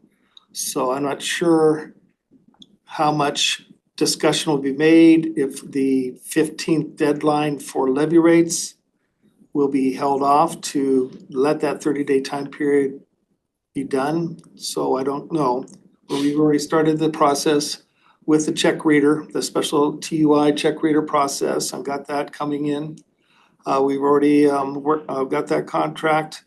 Got the Master's Touch discussion on the timing for them printing statements next year. All that kind of stuff, gathering data. That will be now part of our expense to offset the slowness of the property tax system. And shift a lot electronically and leave the employee staff to have more time doing other things. Trying to catch up on everything else. So. And we're getting a lot of tax payments in. People finally responding to our November notice a month later. Unfortunately, some of them are paying the November numbers. Of that mail. And so we'll see what we can do with those monies. But no, everything finance wise, we're doing fine. We got our REC payment. How much is that? Well, the REC payment total is 1.75 million. The current expense share, 420,000 of it is for interest, that's current expense. And then we have the current expense portion and the state portion, that's around 400,000. That'll be in our revenues this month for property taxes. On top of all the other payments this month. So we're gonna be close. I don't know, and we may be the 3.1 million off, we may be maybe $3.2 million off on our property taxes. We'll see what the last minute payments that come in. But then we had the $80,000 revenue that we're getting from that sale, that data center sale. So that was a unexpected revenue jump that goes under current expense that will offset a big chunk of that. At a data center in Quincy sell. Yep. Yeah, it's sold, and then, of course, the assessor's office has it valued at 223 million. And unfortunately, the affidavit said in care of H5. H5 is the one that challenges their values all the time. So they're somehow involved in this purchase.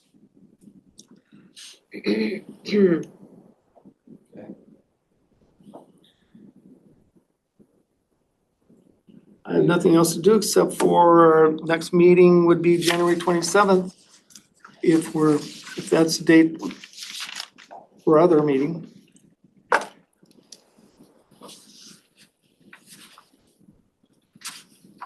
And when is, since Tom has moved his jail meeting to his regular meeting, when is his regular meeting going to be at?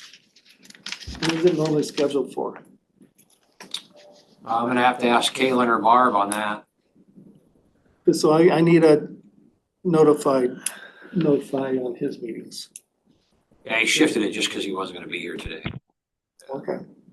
So sorry, what was the question? When is Tom Gaines's regular update that he's gonna do a little update on the jail fund? It would just be at his monthly update, the monthly jail and morgue update. Give me 1 second and I will figure out for sure what day that is. His regular meeting has been the second Tuesday of each month at 11. Okay, so I just need to have Second an Tuesday of invite, the month at I 11. need an invite to those meetings.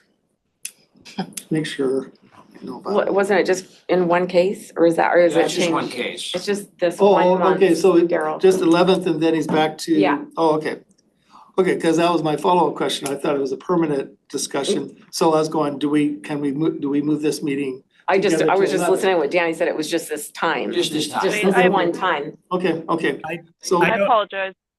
I don't know that that's true, Danny, based on the conversation with Tom this morning. I was led to believe it was ongoing. Oh, okay, I'm sorry.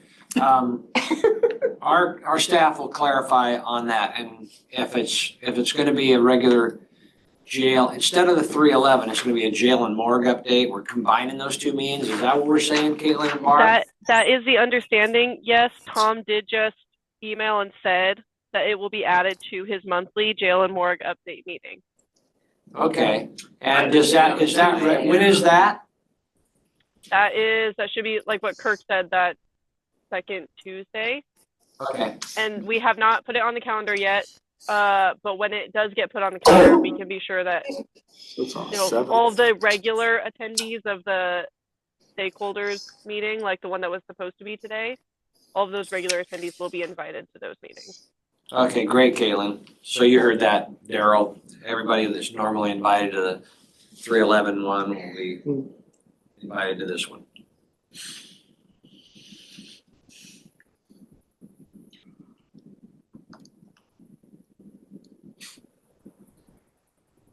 And the 139 fund is me. And that was because I was assuming when I budgeted that all the PAX costs were to be paid for Melissa's budgeting. And so I didn't, when she didn't budget it, then I had to put it on my rate. The Harris payments Yes, for maintenance for the REIT section, yeah. So or the for fi- implementation? For the, implementation, 59,470. So I believe I've increased my budget a much larger for 25. 100,000, Right, yeah. to cover that. That's how much maintenance costs are? Good Your gravy. maintenance costs are under tech services. Oh. Only the implementation should come out of his refund. And that's just a one-time thing. No, they have an annual payment. But we That's what don't- she's saying, Daryl, is the annual, Should go through is TS. a TS thing, the one. Right, but then the TS thing is being paid by what fund? Of which then I need to reimburse Oh. whoever the eventual fund that's paying for that payment should then be reimbursed from my REIT monies. Or I'll never spend my REIT monies. Okay. Oh, you're just choosing to use it for that way? Right, Okay, see, the Gotcha. REIT monies are intended to pay for the REIT portion of the maintenance agreement every year. But we keep with the TS, but then that's where we're doing a transfer from the REIT to whatever fund's paying TS to cover that cost, so that that fund's not just using their cash. gotcha.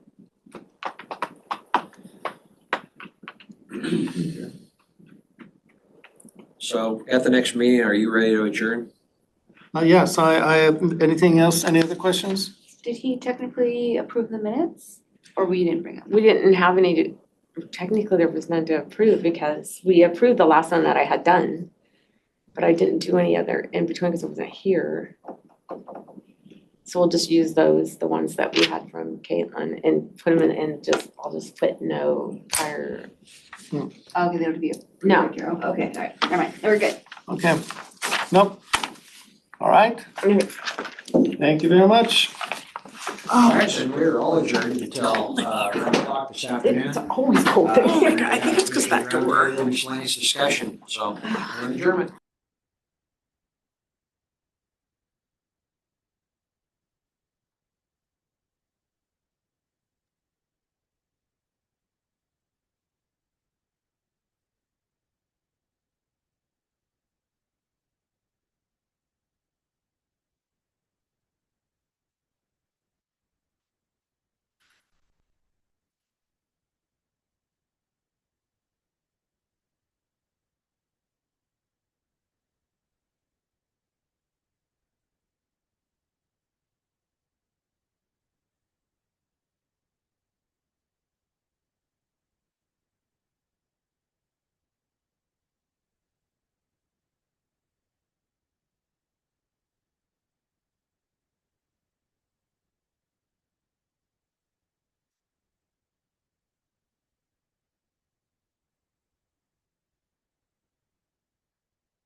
Rob Jones, it's your conscience. You're supposed to be in a Teams meeting right now.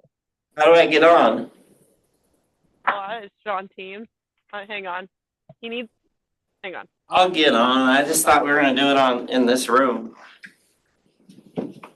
I'll see you on the other side.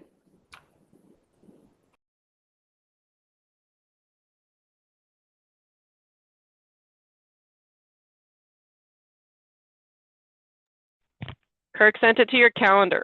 So you just got to open up the calendar appointment.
Fred, This one's worse. give me that one back.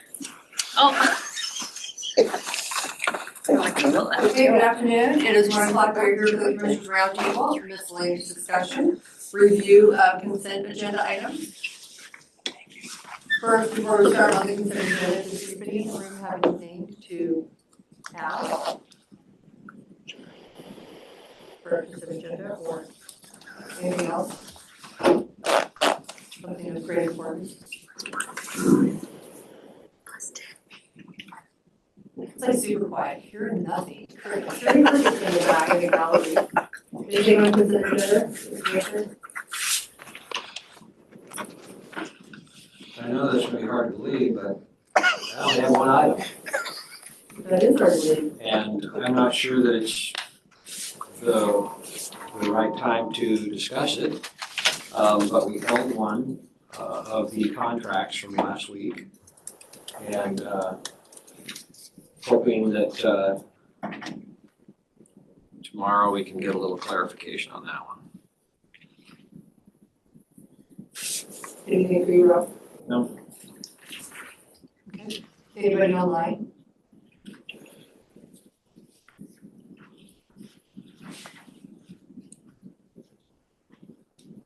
Say it's just Jim. Jim and Caitlin. What if Caitlin has anything? We do have a walk-on, will we have a walk-on? Or do we have a walk-on? Elizabeth Lane from HR? No, maybe not. Maybe. Maybe, okay. I'm still working. Okay. Okay. If it's an emergency though, that one issue, we can push. It's a $5,000 savings. Yeah, it's not ideal, but if you wanna push for it, I'm not gonna object. You're okay with that? Yeah, I'll just let them know what's going on, but I don't think they're gonna care. Okay, so there might be a walk-on, okay. I'm gonna say yes, there Okay, is. great. But it wasn't Civic Plus, what was it? Neogo. Neogo.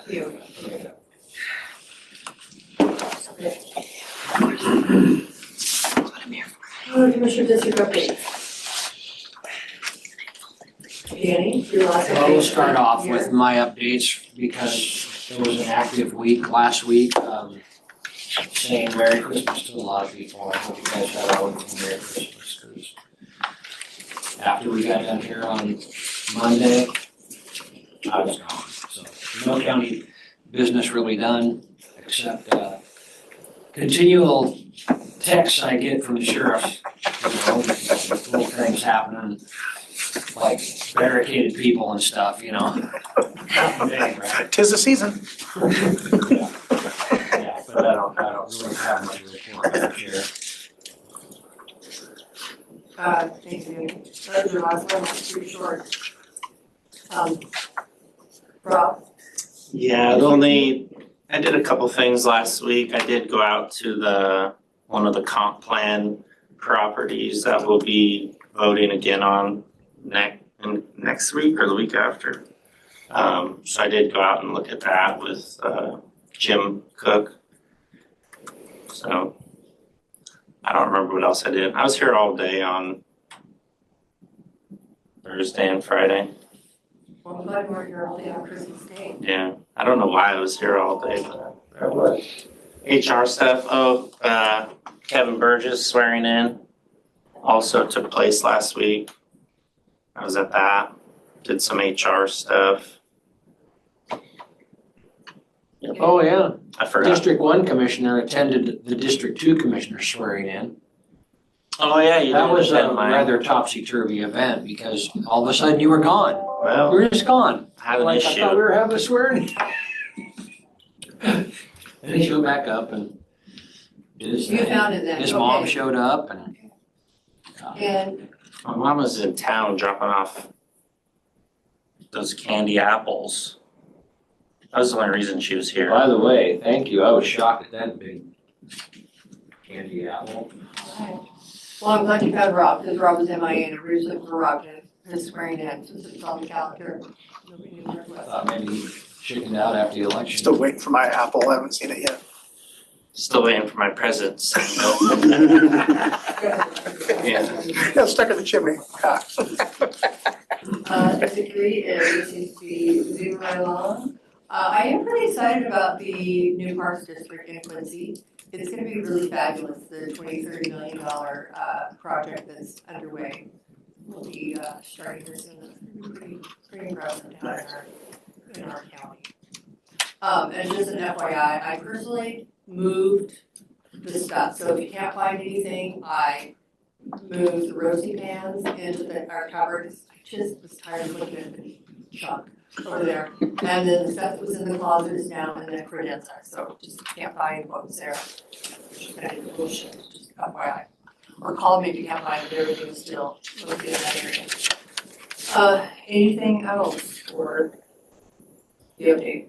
It's been a pretty quiet week. Joey, it's been quiet for everybody else but your office. I was gonna say, now you did it. So you said the Q word. Well, no, I've been looking at your Yeah, we, Quiet other than a lot of text calls, Facebook messages of new assessment values. I'd Oh, say boy. it's been quiet other than that. Yeah. For me. That would be nice if Missy could maybe do a statement, because even though the value goes up, the overall, I try to explain to people, we can only go up 1%. So if you think we're gonna be getting millions and millions of extra dollars, we only go up by 1% of whatever last year is plus new construction. So hopefully your rate goes down and your values should not be paying a whole lot more. But yeah, that's sort of fun. Yeah, I was up 250,000. Good times. Oh, might not want to sell. So we can- It's for sale. If someone wants to give me the assessed value. A little bit of cost, and property taxes go out, and those sometimes that's the next cost. So just want to thank Public Works and the Sheriff's Office for continuing your diligence in keeping the roads safe, keeping our community safe. There's been, people have been noticing kind of the quick response and stuff, so whatever you're doing. Thank you. Public Works and the Sheriff's Office, thank you for keeping those shoulders and trying to get a curb on crime, keeping our roads safe. yeah, and I would echo that with Public Works too. Dave, the roads have been so much better this winter so far. They really have been. It's been a huge help for us, definitely. Our deputies have noticed a difference for sure substantially, so thank you. There's been a lack of some snow also. Yeah, we still have to have the freezing rain is worse than the snow. Yeah, we've had some freezing conditions that the road treatment has prevented, which could have been some very horrible conditions. So, yeah, on our highly traveled roads, it's really helped out a lot substantially, yeah. Okay. Well, Have you been able to work on, well, no, probably not, because it's been holiday. But I was wondering if you guys kept working on Drumheller at all. We did. Did you? Last week? A little bit last week and a little bit this week, Sweet. right to the very end of the year. It's wild. It's amazing. You can drive through, except for that little rock portion in the middle, and there's still a windy road through that.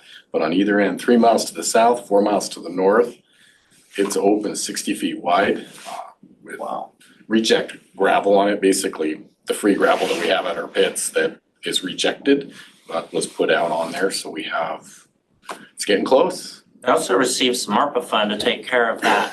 Yes, exactly. That's That'll exciting. be early next year. We were talking about that today.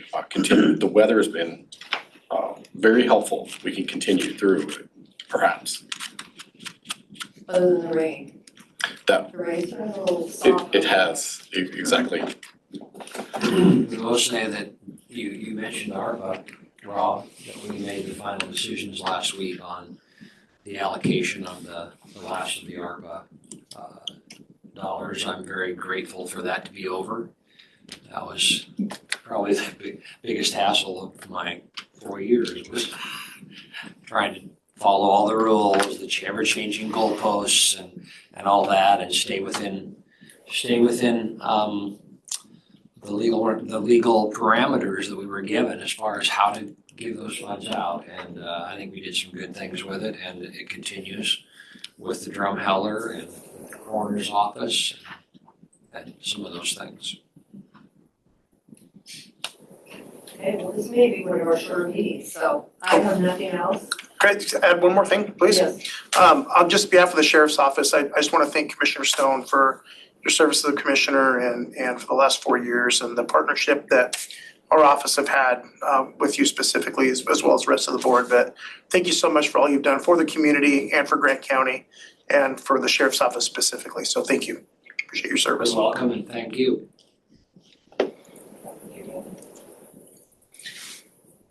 And for the walk-on for HR, I just wanted the board to be aware of the source of my hesitation when I walked in the room.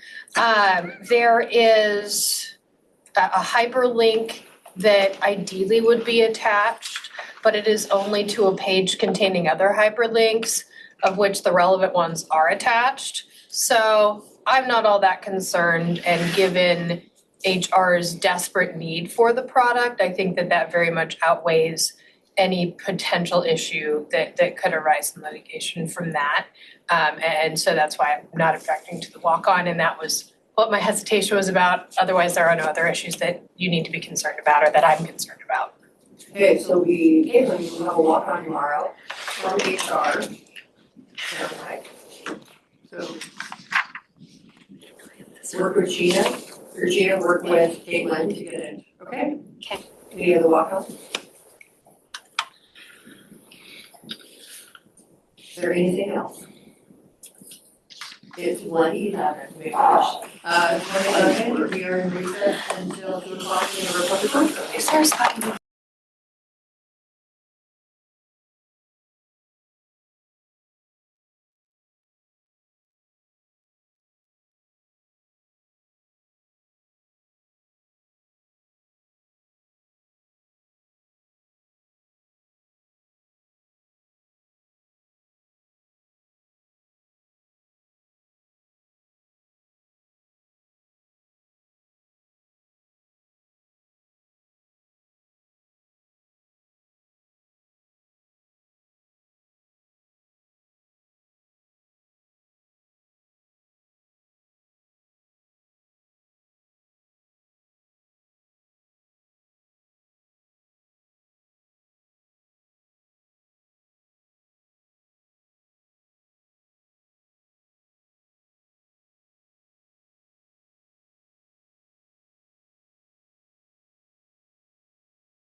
are on. Good afternoon, it's 2:00, we are here with Public Works for their last update for 2024. Yeah. Consent items, pretty straightforward. Moving forward with the recommendation to award to Wheeler Construction to do the West Shore project this spring and summer. Very excited to move forward with that, and that was $3.5 million. The spread for that bid was between 3.5 and 5.5 million. And there was a lot of contractors that came out for that, a lot of bids, as you probably saw in there. So it was exciting to get that many contractors to bid on it. And but a good sized spread as well. 8 contractors. Yep, 8 contractors. So we will also be following that up with grape and maple in a couple months here too. So we've just about worked our way through all the right-of-way issues on that. We had 17 small pieces of ground that we had to get from 17 property owners. And we've been working our way through that. So I think I might have got the last 2 today, we'll see. So grape and maple is going to be happening this year as well. It's about half the size of that, maybe 2/3 the size of that. So that's probably gonna be $2 million project there. And there's a whole bunch of other projects, as you've seen from our website as well. So I do not know very much about this amendment for the Ephrata landfill remedial investigation. All I know is they're asking for extra time, not extra money. So it's a pretty straightforward amendment on that one. That's the only thing I know about that. You know anything more? That's all I know. Usually extra time is not so much of an issue. Yeah. And we're also here to answer questions. And one of the things that came up in the roundtable was that the mag chloride that we've been putting out is really working this year, and everyone, the sheriff's department was really appreciative as well. Good. So on the maintenance side, they're very happy. Is that right? It seems like it's working because it's been odd. We've had so much rain this winter, and in the morning when it's below 32 degrees, it doesn't look like it's frozen, or it could be. Yeah, and the hard thing to make the call on whether we put that down or not is if we're gonna get a bunch of rain, it's just gonna wash it right off the road, so we're wasting that money. Determining white trails our biggest focus, make sure that because everybody thinks it's a state highway, to try to keep it in good shape. You should give it to the state. Yeah, I don't think they want it. So we tried to get them to maintain it once and they, no. But yeah, that's the hardest part is determining by the weather forecast what really is gonna be, if we're gonna get some real weather that it can be used for. And then we've got a lot of roads that we'd like to use it, but it doesn't have the traffic. It needs the traffic to activate it. And so, there's lots of roads we'd like to put it on, but it just doesn't have the ADT to activate the chemicals to make it worthwhile. It's just pointless to put it on there. It's just throwing money away. So we have to rely on those for our trucks and our granule application. So glad they're happy with it. Good thing we're not getting snow or we'd have a lot of it at this point. Yeah, it's wet. It's gonna be a wet winter, but. Last year was. Snow, not. Yeah, last year was the same way. I think we'd had 12 foot of snow if it had been snow instead of rain last year, but we'll take rain. We can leave the snow up there in the North Country. Yeah, I turned into my driveway last night coming home and I go, holy smokes, there were some drifts here. It had melted down some, Yeah. Others had driven in the lane before me, so it was all good. One other thing that came up in the roundtable on the maintenance and construction side by county forces is Drumheller and the ARPA. What was allocated again? What 150, I think? I believe so. Okay. So for 25 or 20? Yes, it'll end up being 25. So we're past the mid-December now. Okay. Good. The weather holds, we just keep doing a little bit? Yeah, we've got in the middle is that big rock garden that we're gonna have to rent a jackhammer for our excavator to break some of those down to manageable sizes. They're too big for the trucks or the excavator for that matter, and we can't leave them out there and we can't push them onto everybody else's property, so we're gonna have to break them up and haul them away at a more manageable size, so that's gonna use up quite a bit of it. How long a section is that? Oh, about a quarter mile, roughly. Asteroid field, huh? Yeah, and there's one section that there's just a ton of them, and then it kind of thins out beyond that. But they're still just underground surface. One rock, they went around it with the toe of the grader, trying to get underneath it to move it all the way around it, and they could never budge it. So we're gonna have to break it in place and then dig it out with a backhoe or the track hoe, one of the two. So, yeah, there's icebergs out there, you never know. Yeah. But once we can get those cleared up, then we can really rough in the whole stretch. That'll be the last piece to get roughed in, and then we can get through there with some material so we can maintain it more like a gravel road. After that's done, then I will work on getting it reclassified to a collector and then go after some sort of grant to put a surface on it. Yeah. But all that takes years, so we just slowly work on it. Yeah, I mean, then we've even got the stuff back to the south towards the freeway. We got another 1.5 miles of gravel that has been existing that would have to be widened and. True. And then a lot of BST from Road 4 to the freeway, same thing. The Hiawatha route to the south of Drumheller, the new Drumheller route, that needs to be worked on as well. It's a good point. Yeah, so it's a long-term deal, but we're moving ahead anyway. So as soon as we can get approved for that, we might even be able to be working on those rocks this, January, February, a little bit, and then go back in the fall again next year. The weather's just been amazing. Yeah. I was up working on the cabin, it was 45 degrees the other day. It's just amazing. Do you have any pressing concerns? We do, we usually call you or text or. That's right. Or our friends do. Yeah. Did you get my email? Which? I forwarded you an email from a resident of Heartline. Yes. They're building a new building, their house is the one behind it. And there's a lake that collects there based on how the drainage is. I didn't go look at it. I kind of assume I know how that's flowing there. And they're just wondering about any kind of help they can get to get the water to go elsewhere so they don't have a lake to drive through to get to their house. So met with James and I talked to him a little about it. And I gave him the pictures as well and talked to him about the issue.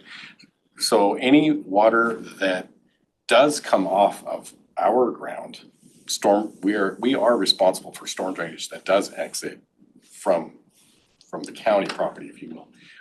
But just looking at my knowledge, because I drive that way frequently, so I know about that spot, is that it's not just us.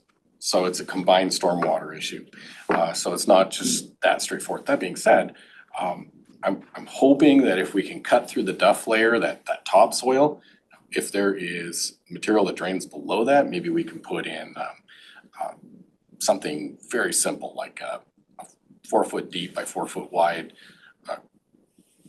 rock ballast trench where it would all just go into the ground. Sometimes the compacted topsoil, especially next to the roads, and if there's no ditches, they get through that duff layer, there's no place for it to go.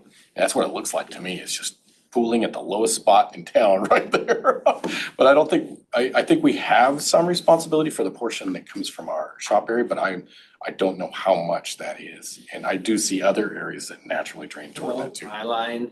Yes. From the railroad track going south. It's probably downhill from the Highline grain elevator from the railroad. It's probably downhill from theirs. I think their point is, we never had this problem until the building was built. That's right. And when the building was built, there wasn't a drainage system, apparently. That's just the point they're making. I haven't went and looked at it.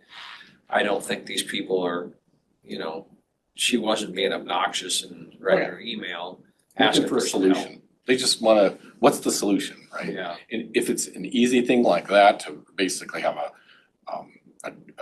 infiltration trench, small infiltration trench.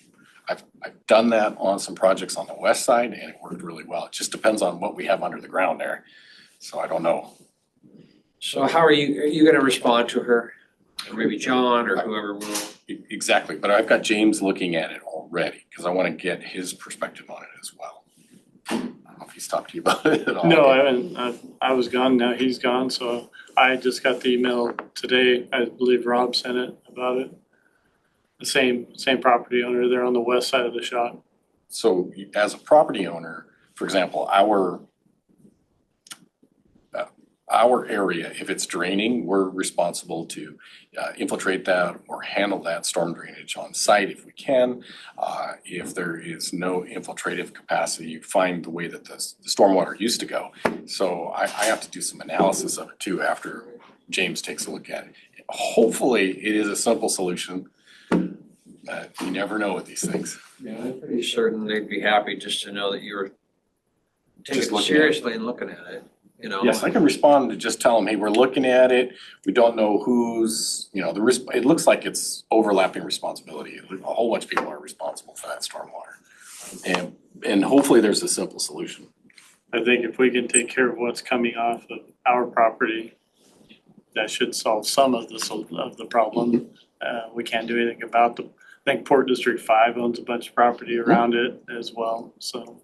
Well, straight south of you is the ball field, the baseball field, and But I think both north and south of their property is Port District.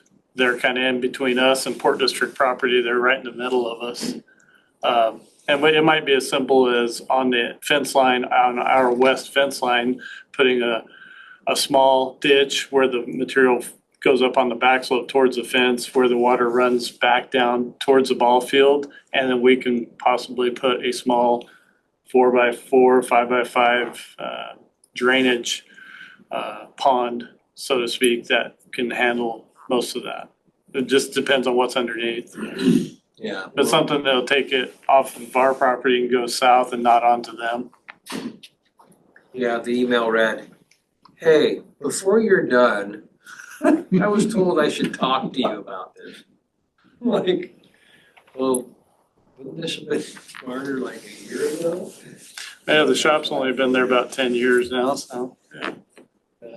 Well, they just moved in there. Oh, She inherited from her folks and she was a teacher on the coast, but they moved back here to retire. And so I guess it's, yeah. now they're driving through it every day instead of like once a month. So, yeah, thanks, guys. Infiltration trench, hopefully, we will try that out. I think so. We have nothing else for you. I don't have anything else for you either. All right. Okay, sure me, it's 2:14, if that's it, thank you for joining us today. And you had to wait Yep. for an hour for our meeting before we got it. So 2:14, we are recessed until 3 o'clock when we have our open record public hearing for the hearing session.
shoved all in. Did you give us a cheat sheet, Rob? No, Barb, do you have a copy?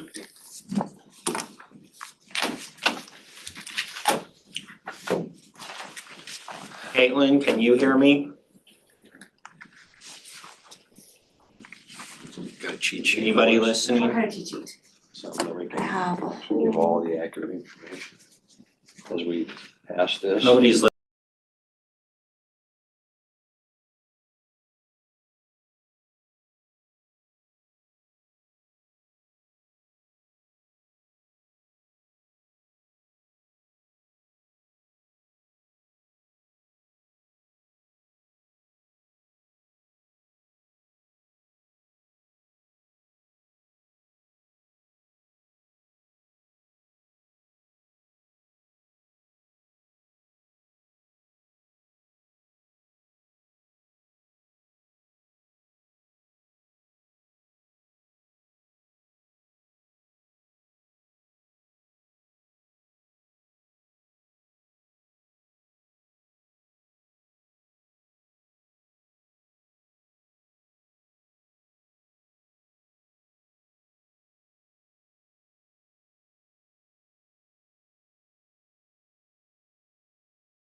When we're here for open record public hearing for a budget extension. Word it correctly. Our last hearing of the year. For year-end budget extensions, we have the chief financial officer to give us an overview of the advertised extensions. Andy? Was that me? Yep, or do you want me to run through what we have on the? So I don't know if you've been filled in. The advertised extensions were not accurate. Yes, I was actually on meetings this morning. Oh, okay, sweet. So I don't have to repeat any of that. So I have given you a memorandum detailing the situation and the options in my recommended choice, which is to approve the budget extension at the amounts on the second page of the memo, but also included as a separate page towards the back with the correct extension amounts needed. The detail of each fund is included in the back by category. I didn't have time to line it up with exactly where the budget overages occurred. For Public Works, the largest one, 3.5 million, I have Dave here, but essentially it just was the matter of underestimating the public work projects at the beginning of the year. And they ended up doing about 9 million instead of 6 million. And so we're estimating about 3.5 million over the original budget. However, it is all grant reimbursed. 90%. 90% grant reimbursed on the total 9.5 million. How dare you? However, the budget extension wouldn't require additional funds. It would come out of their fund balance.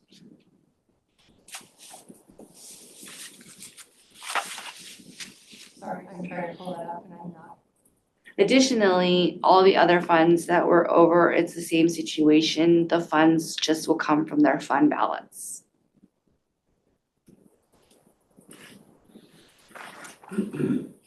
So that includes tourism. Yes.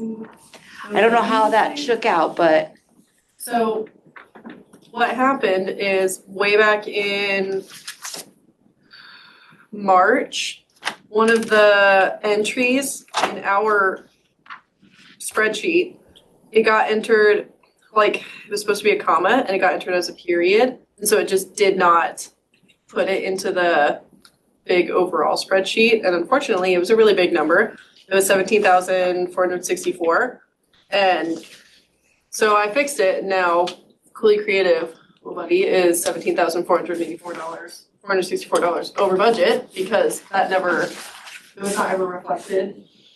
There are a couple of things on the one that you had sent me where I don't have those entered in hours. Like, there's just like one random, like, $8 charge to the card that's not on our thing, and one that it's like an $80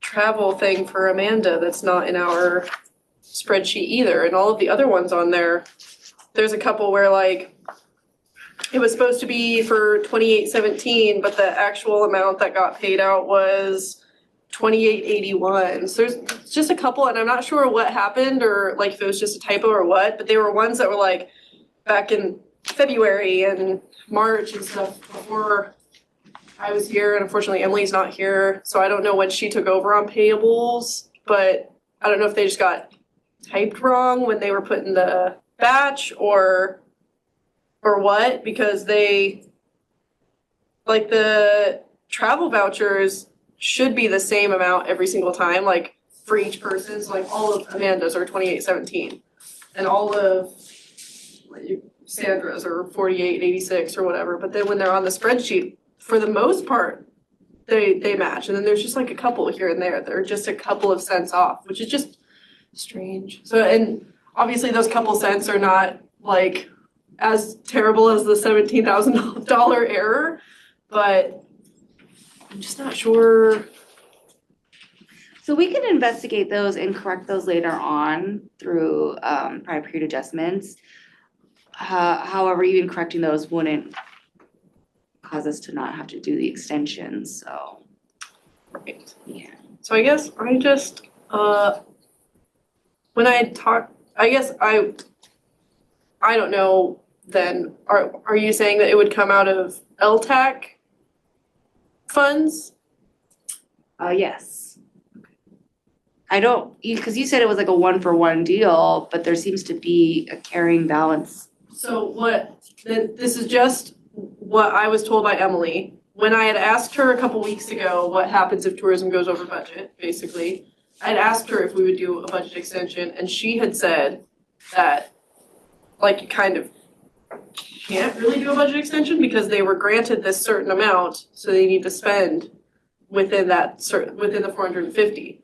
So I cannot really say one way or another if you can pull it from LTAC because LTAC has already granted them the 450,000, and that would probably be a question more for Rob and Daryl about where that extension would come from. Yeah, you wouldn't pull it from LTAC. You can't. I mean, they've already been paid. You can't spend more money than you're granted. Oh, so the fund balance in there is all reimbursed from somewhere else. I guess I know, is LTAC a different source that we have with the whole other thing? So no, then I guess it's not coming from LTAC, it's just coming from the fund balance that tourism seems to have for some reason. 114 had about a fund balance of 24,000. I don't know if that's from years ago that it's just been carrying forward, but it does have a balance.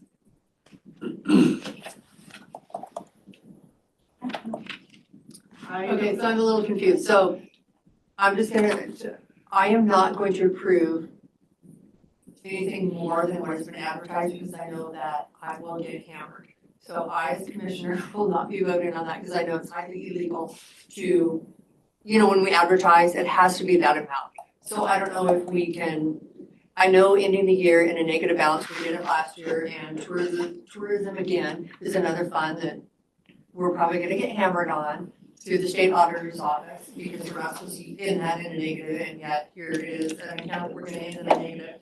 But for us to go out and advertise a budget extension and exceed that, that is very problematic. So I don't know, I will be voting no on that, but I will go ahead and vote for the budget extension that's been advertised, because we don't have another way to clean it up. Is there a transfer, a loan, anything we can do? I know we're gonna get hammered from the state auditor, but I'd rather get hammered on the state auditor because they know, they can see what happened and we have it documented. But to basically do a budget extension that's a higher amount than what we advertised for, I'm just not prepared to do that. But I don't know, my seatmates, Rob, Danny, or Commissioner Jones, Commissioner Stone. My position was to, prior to this budget hearing, was to go with the recommendation of our auditor and our CFO and our treasurer to go ahead and be fully transparent with what the budget extension needs to be compliant and be accurate. And to recognize that whether we do what you're saying or whether we do the first suggestion, we're still gonna have a letter of, what do you call it? An exit recommendation. An exit recommendation to do it differently.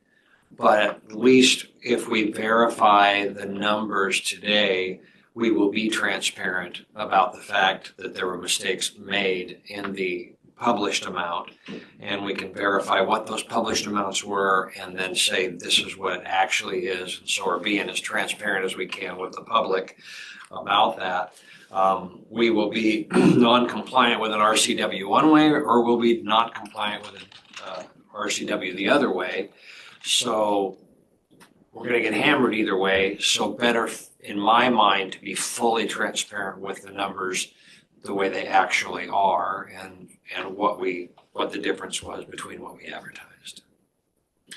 That was the recommendation from the two elected officials and from our CFO, and I was expressing the same concerns that you were, and they walked me down that path that it's probably better to be fully transparent and do what the actual reality is. I feel comfortable that we can demonstrate a good faith effort to comply. At the time that we realized our notification wasn't accurate, there was nothing we could do. There was no time. We couldn't republish to meet the deadline of December 31st.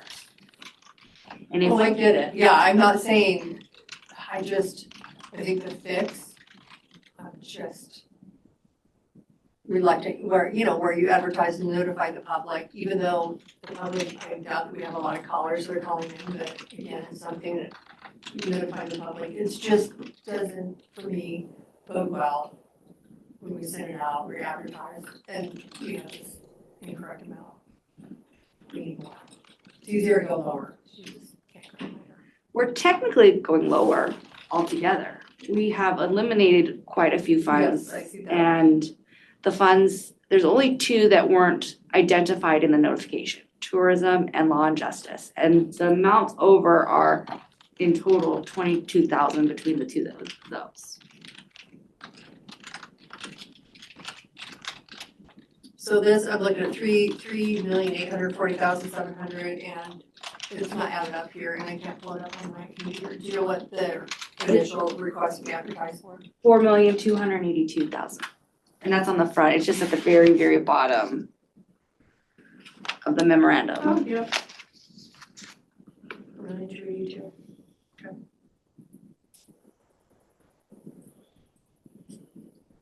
Any other questions from Andy? Comments?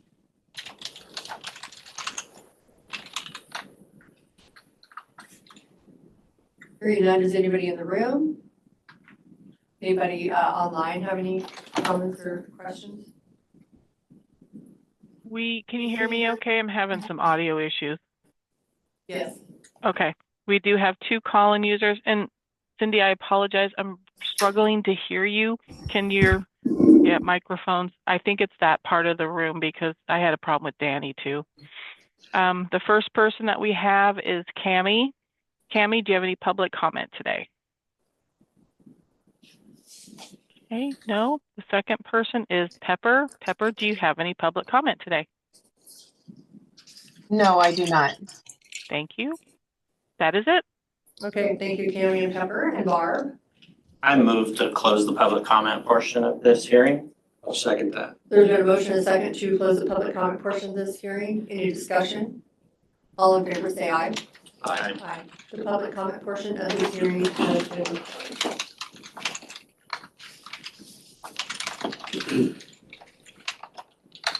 So, Madam Chair, I would like to make a motion to approve, I'd like to make a motion to approve the budget extension total at $3,840,700, which is not accurate to the number that was advertised at $4,282,000. Oh my gosh, I'm so sorry. Well, and that total didn't include tourism and law and justice. It's 2 funds. So 3,847,000 plus tourism, which would be. Oh, let me get this. I'm not seeing tourism on here. Tourism is not on here. It's on this one. It wasn't on the Okay. original, but for some reason the formula didn't grab it, probably because it wasn't. So, we will open This formula's not working. a discussion. Are you saying that this, my motion hasn't been completed, so I'll rescind whatever I said. Are you saying this number here, Mandy, is not accurate? Right here? Yeah. It's not including two numbers. I need to add that in. And those 2 numbers are for what? Tourism and law and justice.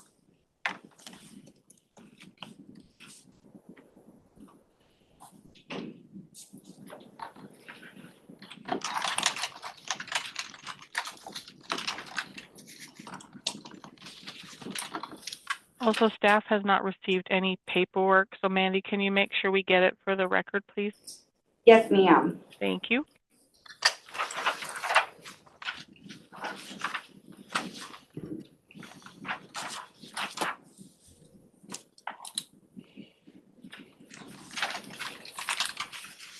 And can you take a look at that and make sure I carry forward, because these are the amounts I need to cover.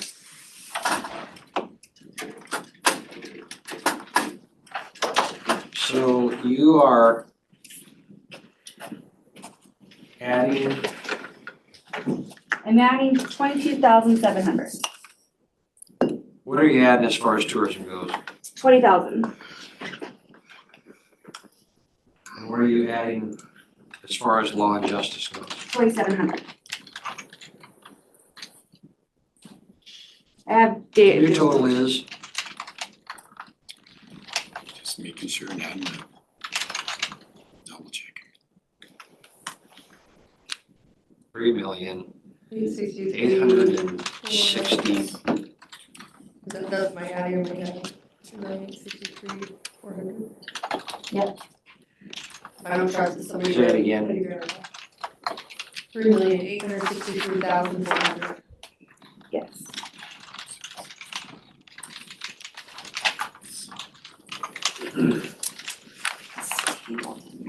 I'd like to make a motion to approve. Just a minute, I believe since there's a change in that we need to open this up for public comment.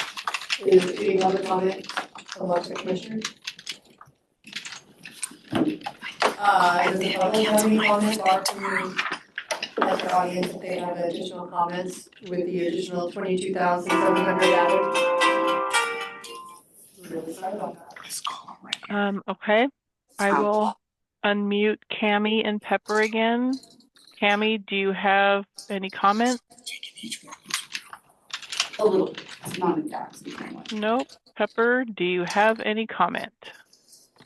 No, it's a little hard to follow, but no comments. Thank you. Okay.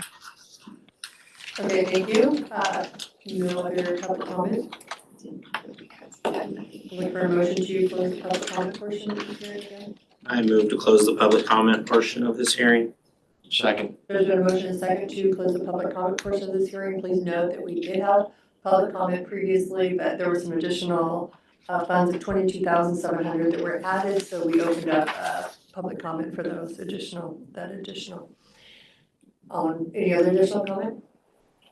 All in favor, say aye. Aye. The public comment portion of this hearing has been closed once again. Okay. So this is being recorded and we have guests online, and I want to be as clear as possible in how I make this motion. Madam Chair, I'd like to move that we approve a final extension amount for the county of $3,863,400 as compared to the published number, which was $4,282,000.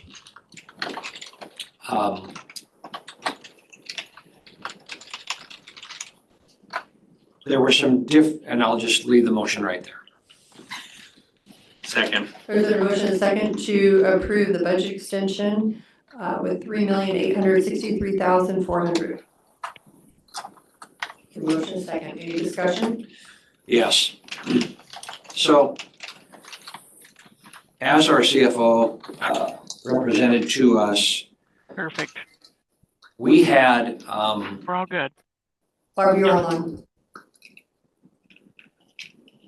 We had some differences in what was published as far as what were the budget extensions that we needed to do.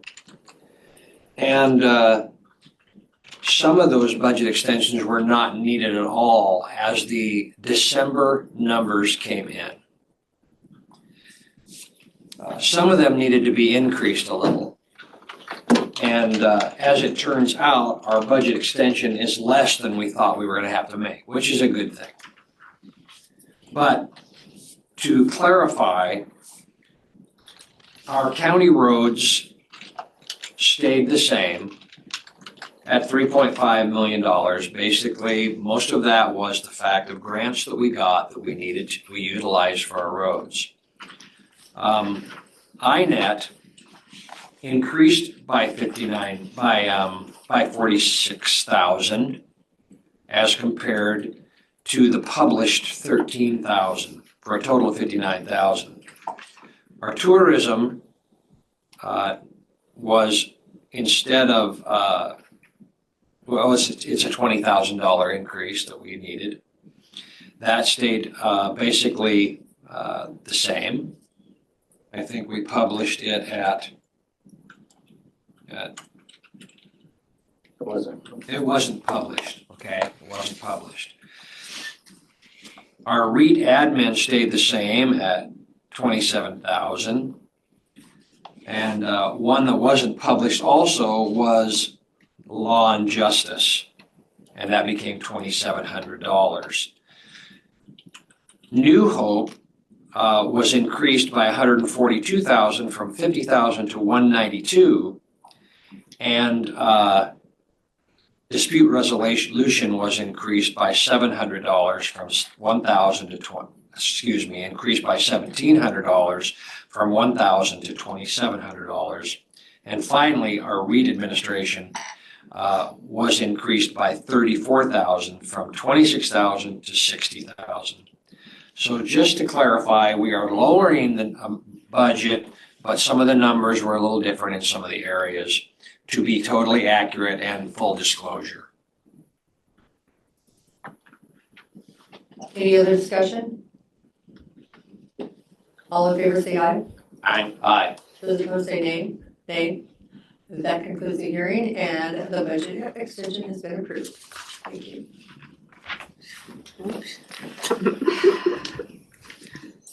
I mean, at least we got the biggest one right. Thank you.